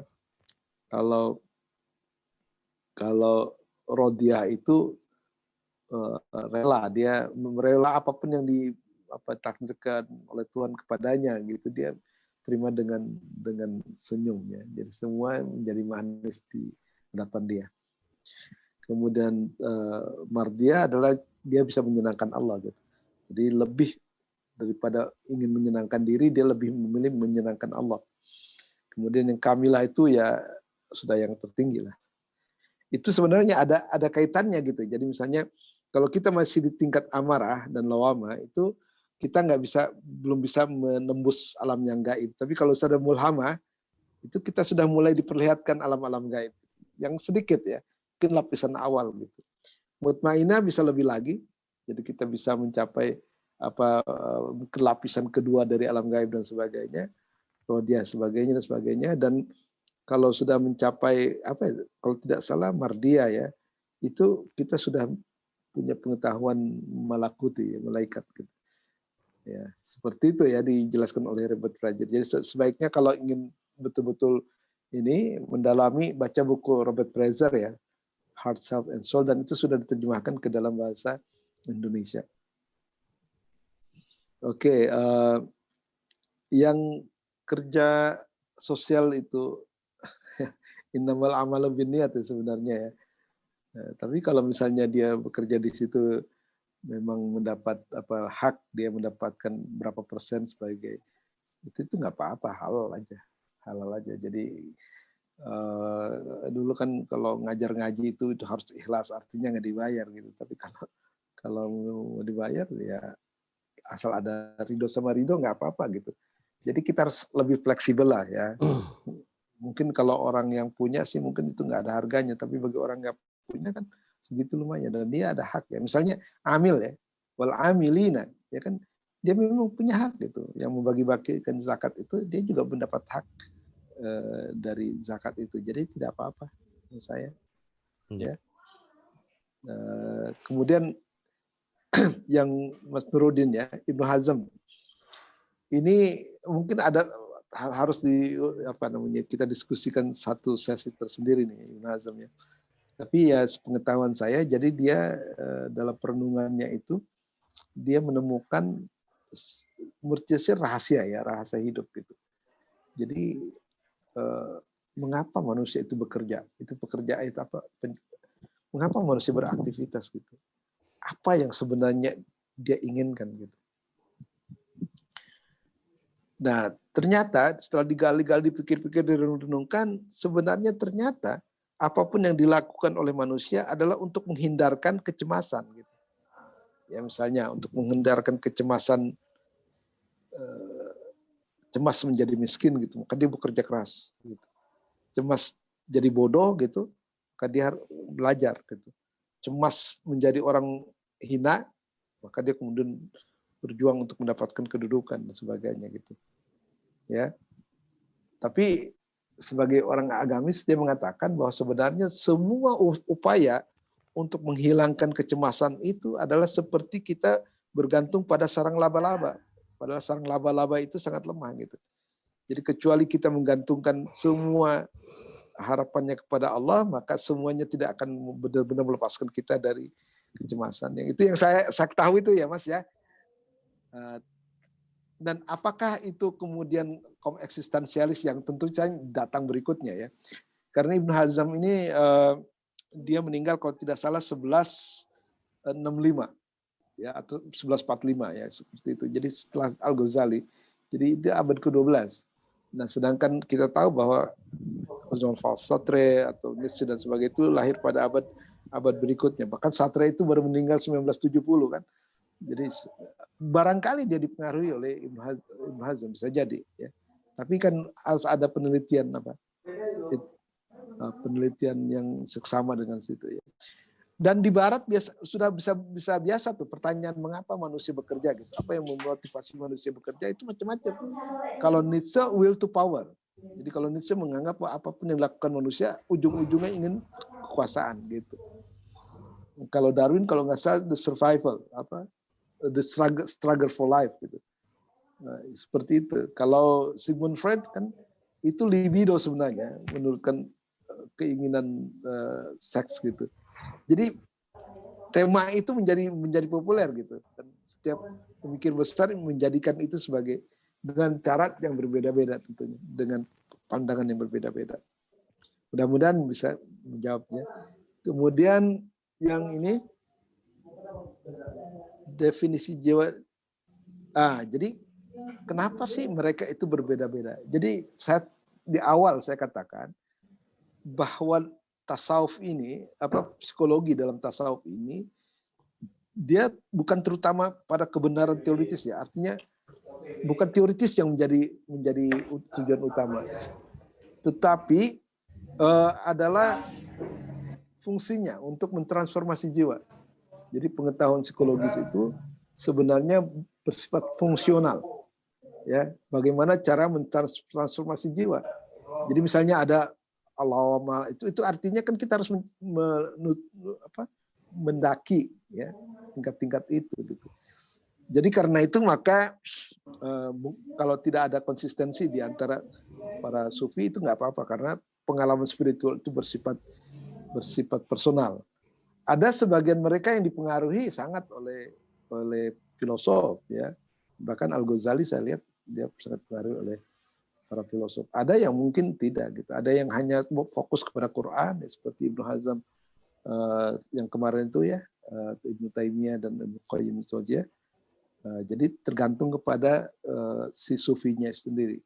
Selama dia mengembangkan teori itu dan berhasil untuk melakukan transformasi jiwa, no problem gitu. Karena itu maka tidak kajian ilmiah tidak menjadi sangat penting ya dalam ini gitu. Pada saat itu ya. Karena tujuannya adalah fungsional aja. Kemudian tentang jiwa mineral. Jadi dalam Islam itu sebenarnya gini. Kalau kita mengacu kepada Ikhwanus Sofa ya, jadi dari Tuhan itu terciptalah akal universal. Dari akal jiwa universal muncullah jiwa universal. Dan itu menjelaskan fenomena, misalnya gini, di dalam alam itu ada konstanta kan, ada keajegan gitu, ada prinsip-prinsip universal yang tidak berubah, ada permanensi ya. Tapi ada juga perubahan. Nah, permanensi itu adalah akibat dari kehadiran jiwa universal. Sehingga misalnya kita bisa menjadikan sains ya, ada konsistensi dan sebagainya. Tapi juga kenapa berubah? Karena berubah itu adalah hadirnya jiwa. Ya. Jadi kalau hanya akal saja, maka yang adalah statis gitu. Tapi karena ada jiwa, maka alam jadi dinamis gitu. Dengan jiwa itu maka kemudian terjadilah evolusi, perkembangan baik di dalam dunia hewan, tumbuhan, manusia dan sebagainya. Nah, jadi diyakini bahwa setiap benda itu ada ruhnya, tapi ruhnya itu punya kapasitas yang terbatas sesuai dengan perkembangannya. Kalau misalnya ruhnya batu mungkin ya terbatas lah, dia tidak bisa makan, tidak bisa tumbuh, tidak bisa reproduksi. Tapi kalau bicara tentang jiwa tumbuhan, dia sudah mulai bisa mencerap makanan, ada nutritive faculty, tumbuh dan kemudian reproductive faculty gitu. Nah, kalau sudah secara hewan, di samping faculty yang ada dimiliki oleh tumbuhan, juga hewan punya dua yang istimewa, bisa mengindra dan bisa bergerak. Manusia ditambah lagi dengan akalnya dan sebagainya. Jadi bahkan yang kita bilang inorganic thing gitu, sesuatu yang mati itu sebenarnya tidak mati.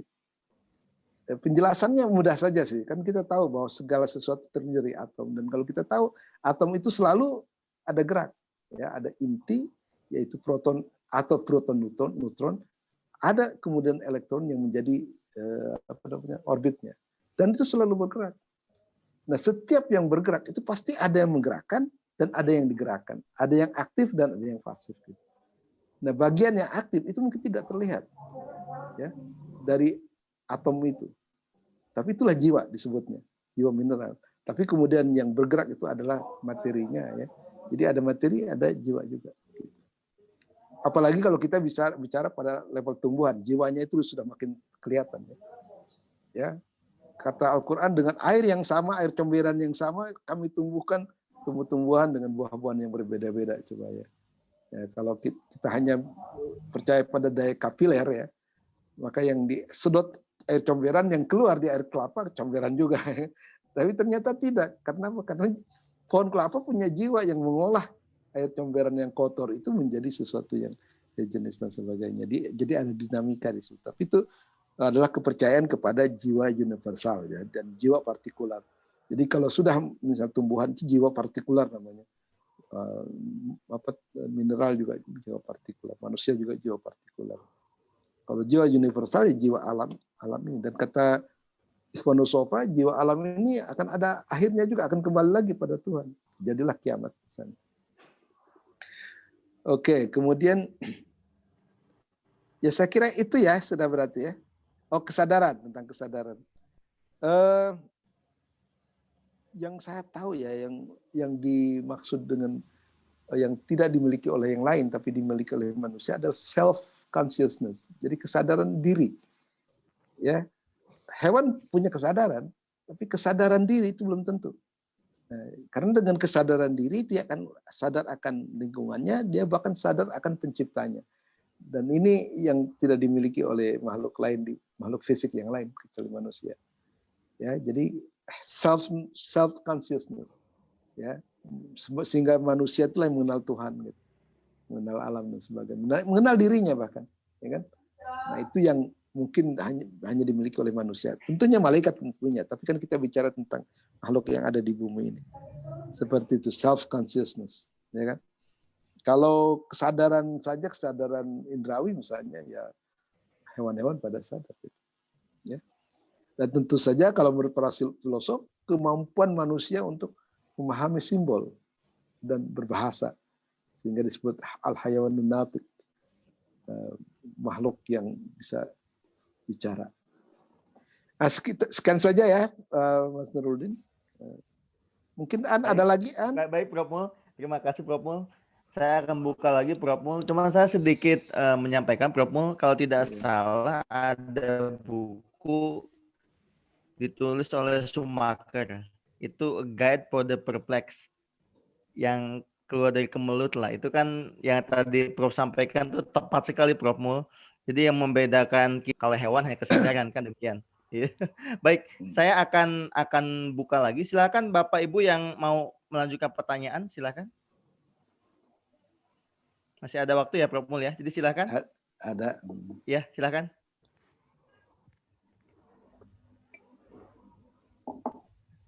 Panas banget di sini, An. Oh iya, iya Pak Mul. Aus terus. Iya. An juga saya lihat minum terus dia. Iya. Posisi saya lagi di Kendal, Prof Mul sekarang. Jadi Oh, di Kendal. Iya. Lagi di Kendal. Kendal dekat Semarang kan ya? Dekat Semarang, betul, lagi di pinggir laut. Iya. Iya. Baik, silakan. Masih ada pertanyaan yang lain? Dari Mas Soleh, biasanya ada pertanyaan Mas Soleh. Kalau boleh nyambung sedikit dari... boleh, Mas Didit, monggo, Mas Didit, monggo. Ya, silakan. Prof, itu dari tadi Pak Nurdin, itu saya sangat tertarik sekali yang menyampaikan tentang kecemasan. Jadi sebetulnya menurut psikologi Islam itu kita melakukan sesuatu apakah berdasarkan kepada kecemasan atau bisa merujuk, kan kalau itu semua dilihat pada niatnya kan tidak segampang itu menerjemahkannya ya, Prof ya. Yang ingin saya tahu apakah betul perbuatan itu produk dari kecemasan diri. Itu, Prof. Ya, karena dia mencoba meneliti psikologi, jadi dia meneliti secara universal gitu, artinya dari manusia-manusia gitu. Apa yang sebenarnya motivasi? Ya kalau misalnya agama kan lillahi ta'ala misalnya gitu kan. Tapi itu kan yang disebut das sollen, ya apa yang seharusnya gitu kan. Tapi kalau das sein, yang terjadi sehari-hari, yang sebenarnya terjadi itu bisa lain lagi kan. Gitu. Dan dia kemudian meneliti itu, ya kan. Mungkin dia wawancara gitu, kenapa kamu kerja? Oh ini nih, kenapa kamu ini? Semuanya itu adalah tardul gom. Jadi ingin mengatasi kecemasan gitu, ya kan. Nah tapi sebagai sarjana agama dia kemudian menyimpulkan bahwa kecemasan itu tidak akan bisa kecuali disandarkan kepada Allah gitu. Jadi kalau disandarkan hanya kepada yang selain Allah itu saya seperti bersandar pada sarang laba-laba katanya ini kan Al-Ankabut ya kan, dan itu dianggap perlindungan yang sangat lemah ya. Karena ketebak angin atau kena daun aja udah. Jadi itu pesannya gitu kan. Tapi dia melakukan penelitian yang bagus gitu. Bahkan dia merasa itu seperti dilham oleh Allah gitu. Ya. Ternyata apa yang dilakukan manusia yang tersembunyi tentunya, ini motif yang tersembunyi. Ya kan? Nah, itu adalah keinginan untuk menghilangkan kecemasan. Tardul Gom. Ya. Itu bukunya apa ya? Saya lupa lagi, udah lama banget saya bacanya. Apa ada dalam kitab Al-Akhlaq Wasiyar apa gitu. Saya lupa tuh. Mungkin di situ ada. Ya. Matur nuwun, Prof. Baik, Prof Mul. Terima kasih. Baik, ada yang masih ingin bertanya silahkan. Kalau tidak, saya mungkin ada pertanyaan juga, Prof. Mul. Silakan. Di Al-Quran itu, Prof. Mul, ada perkataan Allah, lahum qulubun la yafqahuna biha. Mereka itu memiliki kulub, tetapi mereka tidak memahaminya. Padahal yang kita ketahui memahami itu kan biasanya itu kerja-kerja akal, Prof. Bukan kerja-kerja hati. Tapi di sini di Al-Quran unik itu menggunakan istilah qulubun la yafqahuna biha.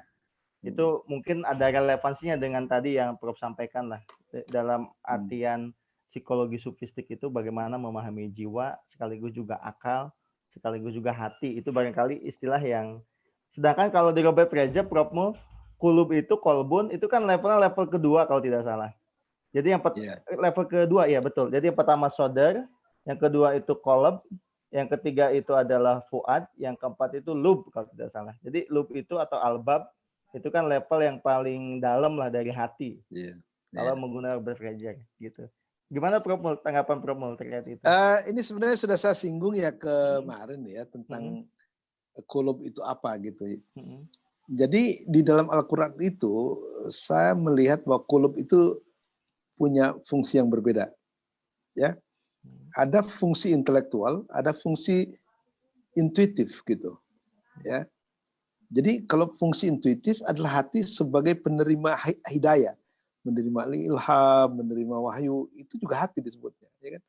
Bahkan ya dalam Quran dikatakan langsung diberikan ke dalam hati manusia yang dikehendakinya, ya kan? Jadi di situ adalah hati sebagai intuisi, sebagai penerima hidayah. Tapi ketika dikatakan lahum qulubun la yafqahuna biha, lahum qulubun la yaqiluna biha gitu.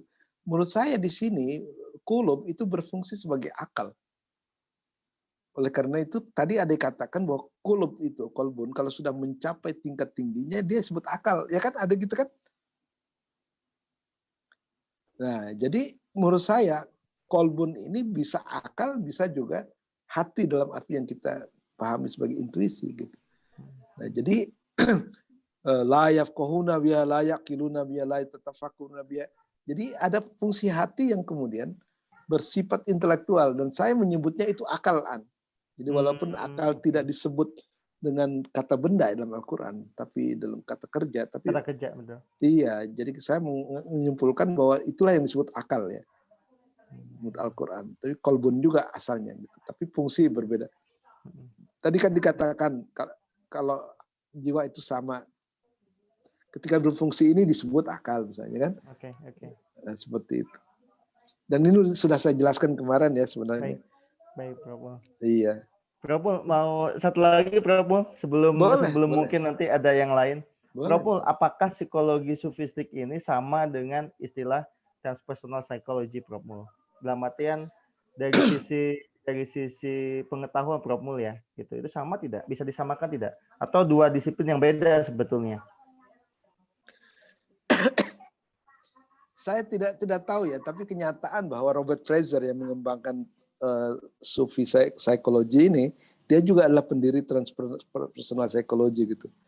Jadi dari situ ada kemungkinan ya. Tapi bagi saya transpersonal psychology mungkin tidak hanya sufistik psychology, tapi juga ada psikologi lain yang bersifat lebih daripada sekedar yang konvensionalan gitu.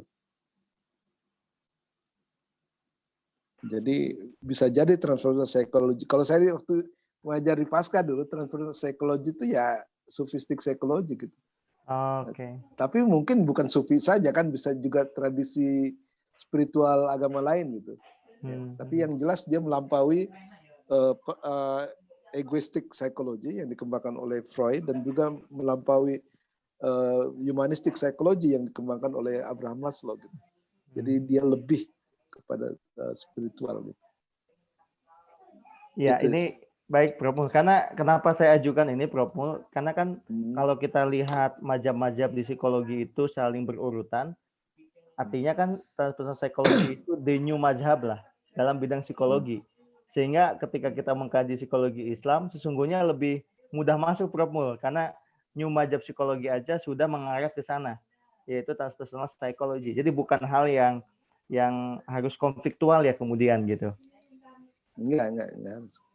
Tapi sekarang ya ada perkembangan baru sekali sebenarnya. Ya, gimana, psikologi, yaitu positive psychology. Itu bagaimana, Prof? Positive psychology. Jadi itu menarik sekali ya.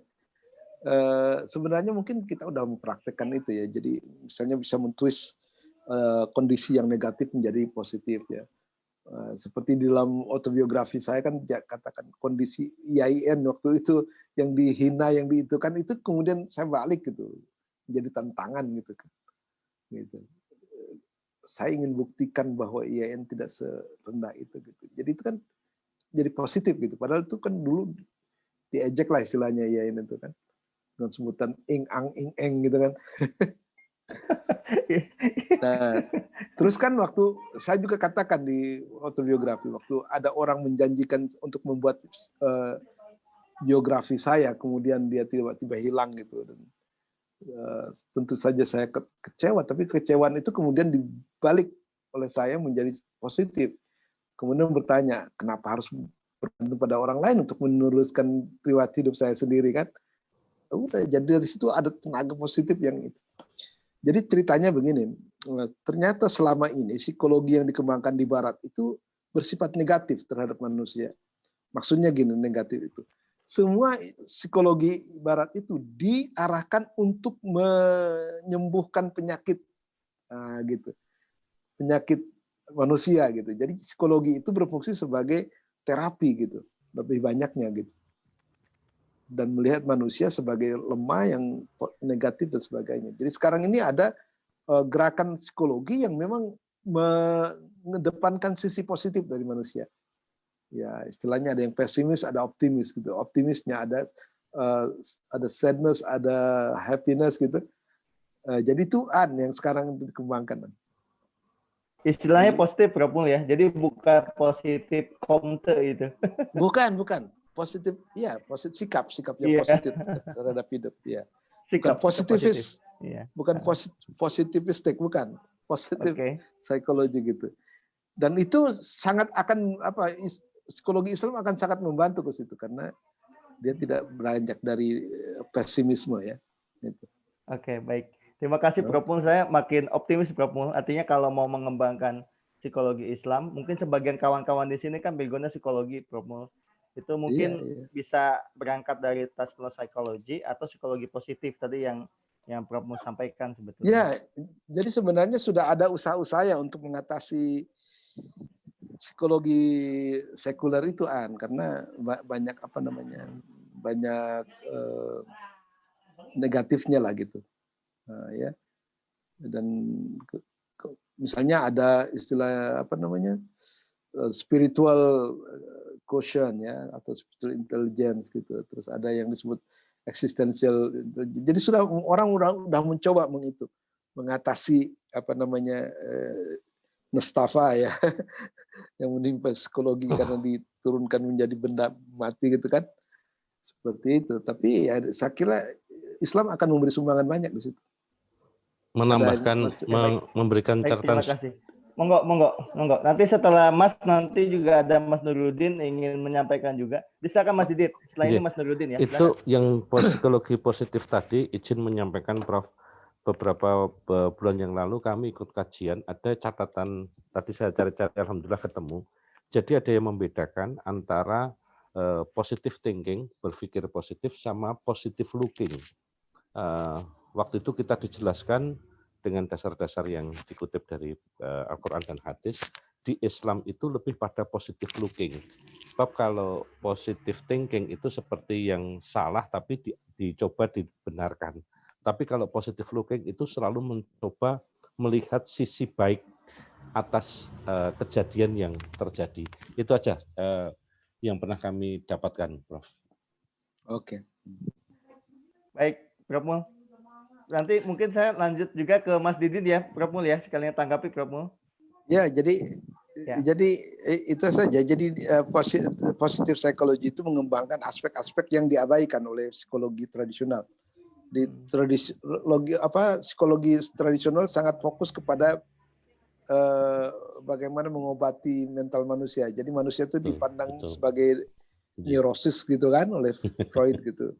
Bagaimana mengatasi itu. Jadi akhirnya apa? Aspek-aspek yang positifnya belum dikembangkan gitu. Padahal ya ada aspek positifnya gitu yang harus dikembangkan, diteliti secara ilmiah gitu.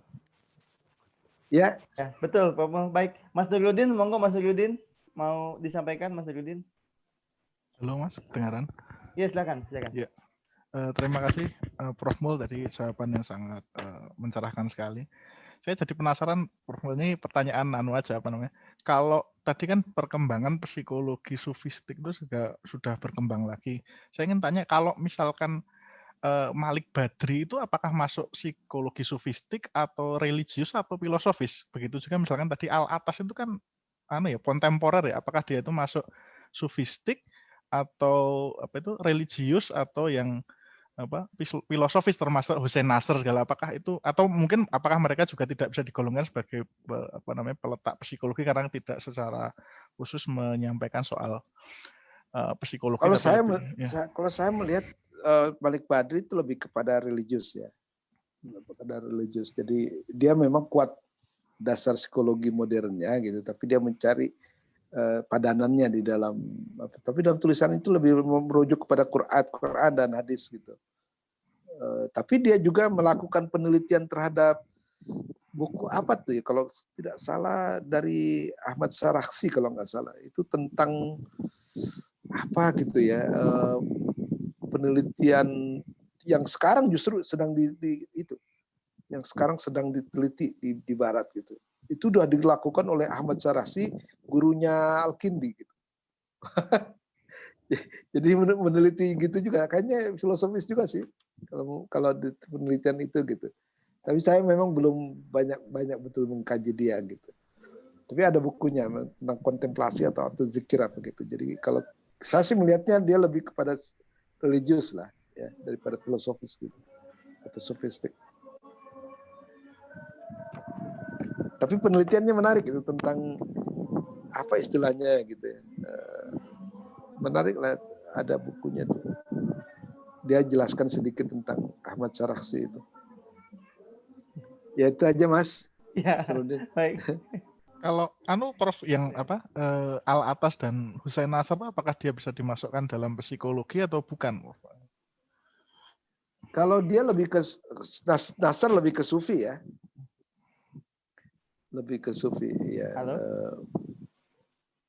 Halo? Ya, silakan Prof, silakan. Ya, jadi kalau Nasr saya kira lebih ke tasawuf ya, lebih kepada tradisi tasawuf tapi juga filsafat kan. Gitu. Jadi mungkin seperti tasawuf falsafi kayaknya gitu. Terus Hussein Nasr ya. Saya belum ada sih The Heart of Islam atau apa gitu. Tapi saya kira lebih ke tasawuf dia. Ya kalau Hussein Nasr gitu. Ya, tapi saya belum mendalami betul sih psikologinya Hussein Nasr gitu. Mungkin ada tahu tuh presentasinya tentang Nasr. Iya, itu khusus Prof. Nanti. Iya. Justru saya mau tanya ke Prof Mul.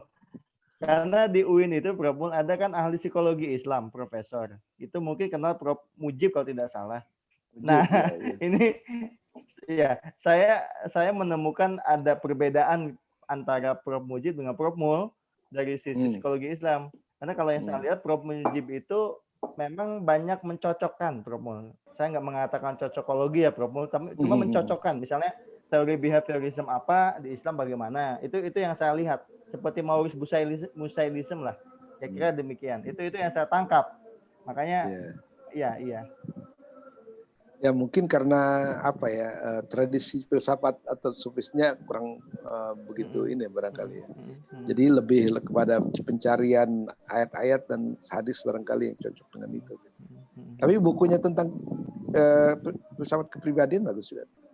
Itu karena masternya saya bimbing itu sebenarnya. Okay. Dan dengan Ibu Zakia Derajat dan juga disertasinya saya menguji gitu. Ya perlu juga lah ada orang seperti itu. Ya berarti tetap murid Pak Mul itu ya. Karena dibimbing Pak Mul. Iyalah. Iya dia masih. Baik. Baik Pak Mul. Baik, Pak Mul kita buka yang lain Pak Mul ya. Mungkin ada yang mau bertanya, silakan Bapak Ibu Ya, yang lain. silakan Yang nih, ingin masih bertanya ada ini. waktu. Ini alhamdulillah waktunya masih cukup ya. Ini luar biasa Pak Mul. Silakan. Ibu Umi mungkin Palembang. Oh iya, mana nih Palembang nih, ada beberapa Iya nih, orang. ada Ibu Umi, ada tadi Pak Soleh sedang menyupir katanya. Oh. Iya, iya. Atau Kang Asep, mangga Kang Asep Sulaiman. Oh, ini yang Ibu Umi. Umi ini dari itu ya. Dari Palembang Pak Mul. Palembang. Oh, Iya. Dari Palembang. Atau Temennya Pak Agus yang Eko. baru gabung dari Salatiga, Pak Agus. Terima kasih Pak. Oh iya, monggo Pak. Terima kasih Prof. Ya. Baru bisa Agak kencang suaranya Pak. Mohon maaf Pak Agus. Dekatkan mic-nya tuh. Pak. Agak dekatkan mic-nya. Ya, terima kasih Prof. Assalamualaikum Ya. warahmatullahi wabarakatuh. Waalaikumsalam. Saya mau bertanya satu hal saja berkaitan dengan sejarah perkembangan psikologi Islam dari apakah sejak diawali dari Rasulullah itu sendiri, terus nanti dari Bani Abbasiyah, terus Umayyah sampai tradisi ilmuannya sampai sekarang, atau bagaimana? Mohon pencerahannya, Prof. Terima kasih. Oke. Prabowo, terdengar nggak Prabowo? Cukup jelas Prabowo? Iya, jadi tergantung ke ini. Ini kan ada 3 cabang ya, ada 3 mazhab gitu ya. Jadi kalau yang pertama yang religius itu yaitu mungkin warisan dari itu Nabi gitu kan, dari Quran dan hadis gitu, dari apa. Kemudian yang sufi itu juga dikembangkan dari basis Quran dan hadis, tapi dengan penafsiran batinia gitu kan, sehingga kemudian menjadi unik gitu. Kemudian juga ada perkembangan psikologi yang dikembangkan oleh para filosof, dan itu pengaruh Yunani kuat tuh. Yunani, India, Persia dan sebagainya. Jadi bermacam-macam inilah, macam-macam pengaruh sebenarnya, ya kan. Tapi ada yang memang menekuni artinya gini, Quran itu tanpa Yunani, tanpa apa, itu udah punya basis psikologinya gitu. Karena itulah yang dikembangkan oleh para ulama, ya kan, gitu.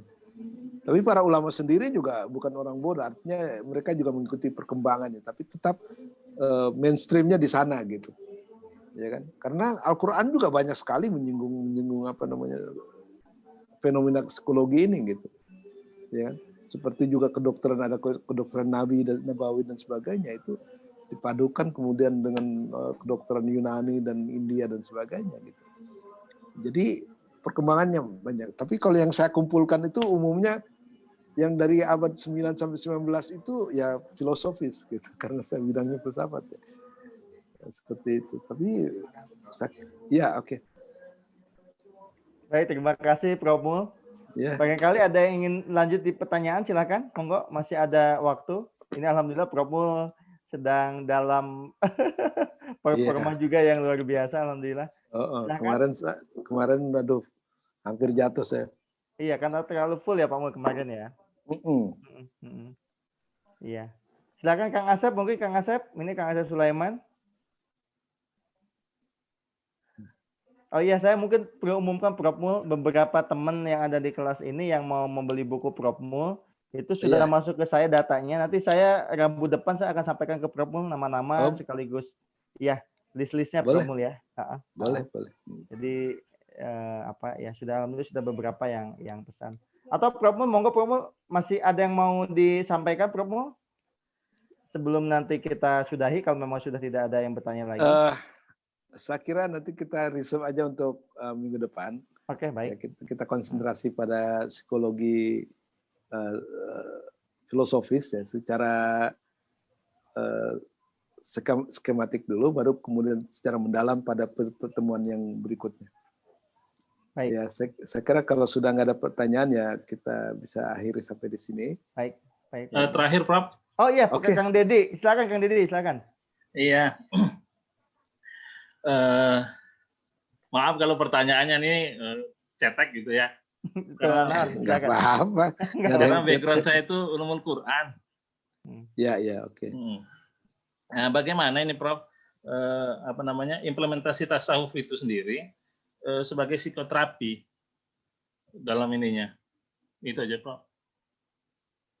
Oke, ya Imam, ini sudah saya rencanakan dulu untuk ditulis ya. Jadi aspek metodologis dari psikologi, termasuk psikologi sufistik. Jadi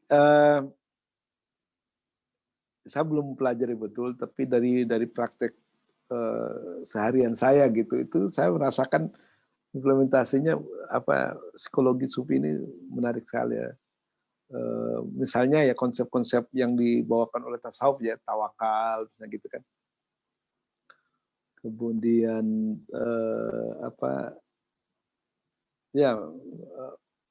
macam tawakal lah gitu. Saya implementasikan misalnya dengan ini. Saya mungkin udah pernah saya ceritakan tentang bagaimana saya mengatasi rasa takut saya naik bus malam gitu dari Jogja ya, apalagi kalau udah lewat Temenggung itu kan, waduh jalannya kelok-kelok gitu kan, ngebut jalannya sempit gitu. Suka pernah terpikir gitu, jadi kalau ada mobil di arah yang berlawanan jadi kecelakaan gimana gitu, sampai pernah tuh nggak bisa ini. Tapi kemudian saya pikir lagi ya, maksud saya gini, dipikir apakah dengan kita memikir tentang bahaya itu bahaya tidak akan datang gitu. Kalau saya dipikir nggak dipikir, bahaya akan datang. Kalau memang harus datang ya datang gitu kan. Jadi kalau gitu ngapain harus dipikir gitu, ya kan? Nah jadi saya udah aja akhirnya kalau habis makan malam itu sholat maghrib di isya jamaah, kemudian minum pil antimo gitu, udah saya pasrahkan kepada Allah gitu. Saya pasrahkan kepada Allah, apapun yang terjadi terjadilah gitu. Jadi udah, alhamdulillah kemudian bisa tidur gitu, dan kemudian dibangunkan udah dekat dengan tempat tujuan gitu. Jadi tuh praktek-praktek begitu tuh sebenarnya berpengaruh gitu. Tentu kita karena belajar tentang sabar, tentang tawakal dan sebagainya. Atau juga misalnya kalau kita kehilangan kehilangan uang dan sebagainya. Saya pernah tuh waktu mau seminggu lagi ke Brunei, uang simpanan saya 85 juta dicuri di mobil saya gitu. Nah, kita sebagai usaha ya kita udah bilangin satpamnya, ke polisi juga gitu. Tapi setelah itu ya mau apa, dipikirin nggak dipikirin sama aja, mendingan jangan dipikirin gitu. Udah, ini lepas aja gitu. Kemudian kalau misalnya naik pesawat dulu kan ada dari Medan itu kan, saya sering ke Medan kemana gitu. Ada yang kecelakaan gitu dan sebagainya. Ya. Tapi saya terapkan lagi gitu. Kalau memang udah waktunya celaka ya silakan aja gitu. Jadi itu kan mentranscend rasa takut itu bagaimana itu dengan konsep tawakal gitu. Kemudian dalam hal tertentu saya melakukan zikir untuk pengobatan juga gitu, bahkan pengobatan fisik gitu. Tapi saya nggak bisa nggak bisa menjamin kalau orang melakukan itu bisa. Tapi untuk saya sendiri kadang-kadang ya saya bisa obati dengan zikir-zikir gitu sehingga badan kita kembali pulih gitu. Tapi tentu saja kalau yang sistematis itu kan ada pengobatan seperti yang dilakukan oleh siapa tuh ya, murid saya juga sih, yang sufi yang anak-anak jalanan gitu, ya kan? Halim namanya, Halim Ambia itu mahasiswa saya di Usuluddin. Dia gitu, jadi mengobati orang-orang yang kena narkoba gitu dan sebagainya dengan cara-cara sufi. Dia mengikuti cara Abah Anom sih gitu. Tapi memang asal bisa memberikan dipakai sebagai psikoterapi gitu. Ya tentu saja banyak buku-buku ya tentang ada terapi masnawi dan sebagainya. Ada, tapi ya saya belum begitu nih. Jadi yang kalau saya sendiri ya mempelajari dalam tasawuf itu saya pakai aja sedikit-sedikit. Misalnya mengatasi marah gitu, ya kan? Ya, akibat marah itu kan besar sekali ya. Berat itu marah itu bagi mental kita. Jadi terus kata agama jangan marah lebih daripada 3 hari. Karena saya membayangkan marah itu seperti memanggul beras ya, 1 kintal kalau berhari-hari nggak diturunkan itu apa nggak bisa menimbulkan stres kepada tubuh kita. Jiwa kita juga gitu, kalau kita marah itu sebenarnya berat gitu. Nah, kata agama marah jangan lebih daripada 3 hari. Dan maafkan, itu cara mekanisme mental kita untuk mempertahankan hidup. Karena kalau kita marah dipendam terus, itu bisa hancur. Secara spiritual, marah itu kan, kata Al-Ghazali, itu kan pintu masuk. Sedangkan hati itu adalah benteng. Tapi benteng itu punya pintu. Nah, ada marah, ada kenyang, itu tempat masuknya setan gitu. Jadi kalau setan sih maunya manusia itu marah gitu, karena dalam keadaan marah manusia sangat mudah dikendalikan. Dia bisa melakukan apa saja dalam keadaan marah. Baru setelah terjadi yang negatif, baru dia menyesal gitu. Ya itu saja sebenarnya ya, kalau kita sabar, syukur, itu resep-resep hidup kalau menurut saya. Saya menjalankan itu aja lah. Kalau bagi saya, kalau kita sudah hari ini bisa makan, bisa tidur, bisa apalagi gitu. Gak usah dimikirin. Jangan menyesali menyesali masa lalu kita sampai berlebihan, karena nggak bisa kita rubah. Belajar dari kesalahan masa lalu untuk tidak dibuat masa depan gitu. Cemas yang berlebihan juga kurang bagus gitu. Karena cemas itu kata Al-Kindi adalah penyakit yang belum terjadi tapi sudah kita rasakan gitu. Ya kan? Jadi Al-Kindi bodoh itu orang yang terlalu cemas gitu. Ya, cemas harus dihadapi dengan kerja keras hari ini gitu. Jadi jangan cemas tapi tidak mau kerja gitu. Nah, barangkali itu sajaan ya. Halo? Halo? Prof Mul. Baik, Prof Mul. Terima kasih banyak, Prof Mul ya. Halo? Oke ya, deh. Prof Mul. Baik. Ya, baik. Baik, kalau begitu sekali lagi terima kasih banyak, Prof Mul, atas waktunya. Juga Mas Didit. Kita sama-sama tutup dengan membaca Alhamdulillah. Alhamdulillahirrahmanirrahim. Insya Allah kita doakan Prof Mul sehat-sehat selalu. Dan kita akan bertemu pada pertemuan malam Jumat pekan datang, insya Allah. Baik, Ya, dari saya cukup sekian. Sekali terima kasih banyak. Sehat-sehat semuanya. Assalamualaikum warahmatullahi wabarakatuh. Waalaikumsalam warahmatullahi wabarakatuh. Prof Mul, hatur nuhun, Prof Mul. Sami-sami ya. Nuhun. Terima kasih semuanya. Didit, matur suwun. Matur nuwun, Prof. Matur nuwun Mas Aan, sedanten matur suwun. Iya, sami-sami. Oke, assalamualaikum warahmatullahi wabarakatuh. Waalaikumsalam warahmatullahi wabarakatuh. Saya pamit dulu ya. Iya, mangga Prof Mul. Hatur nuhun.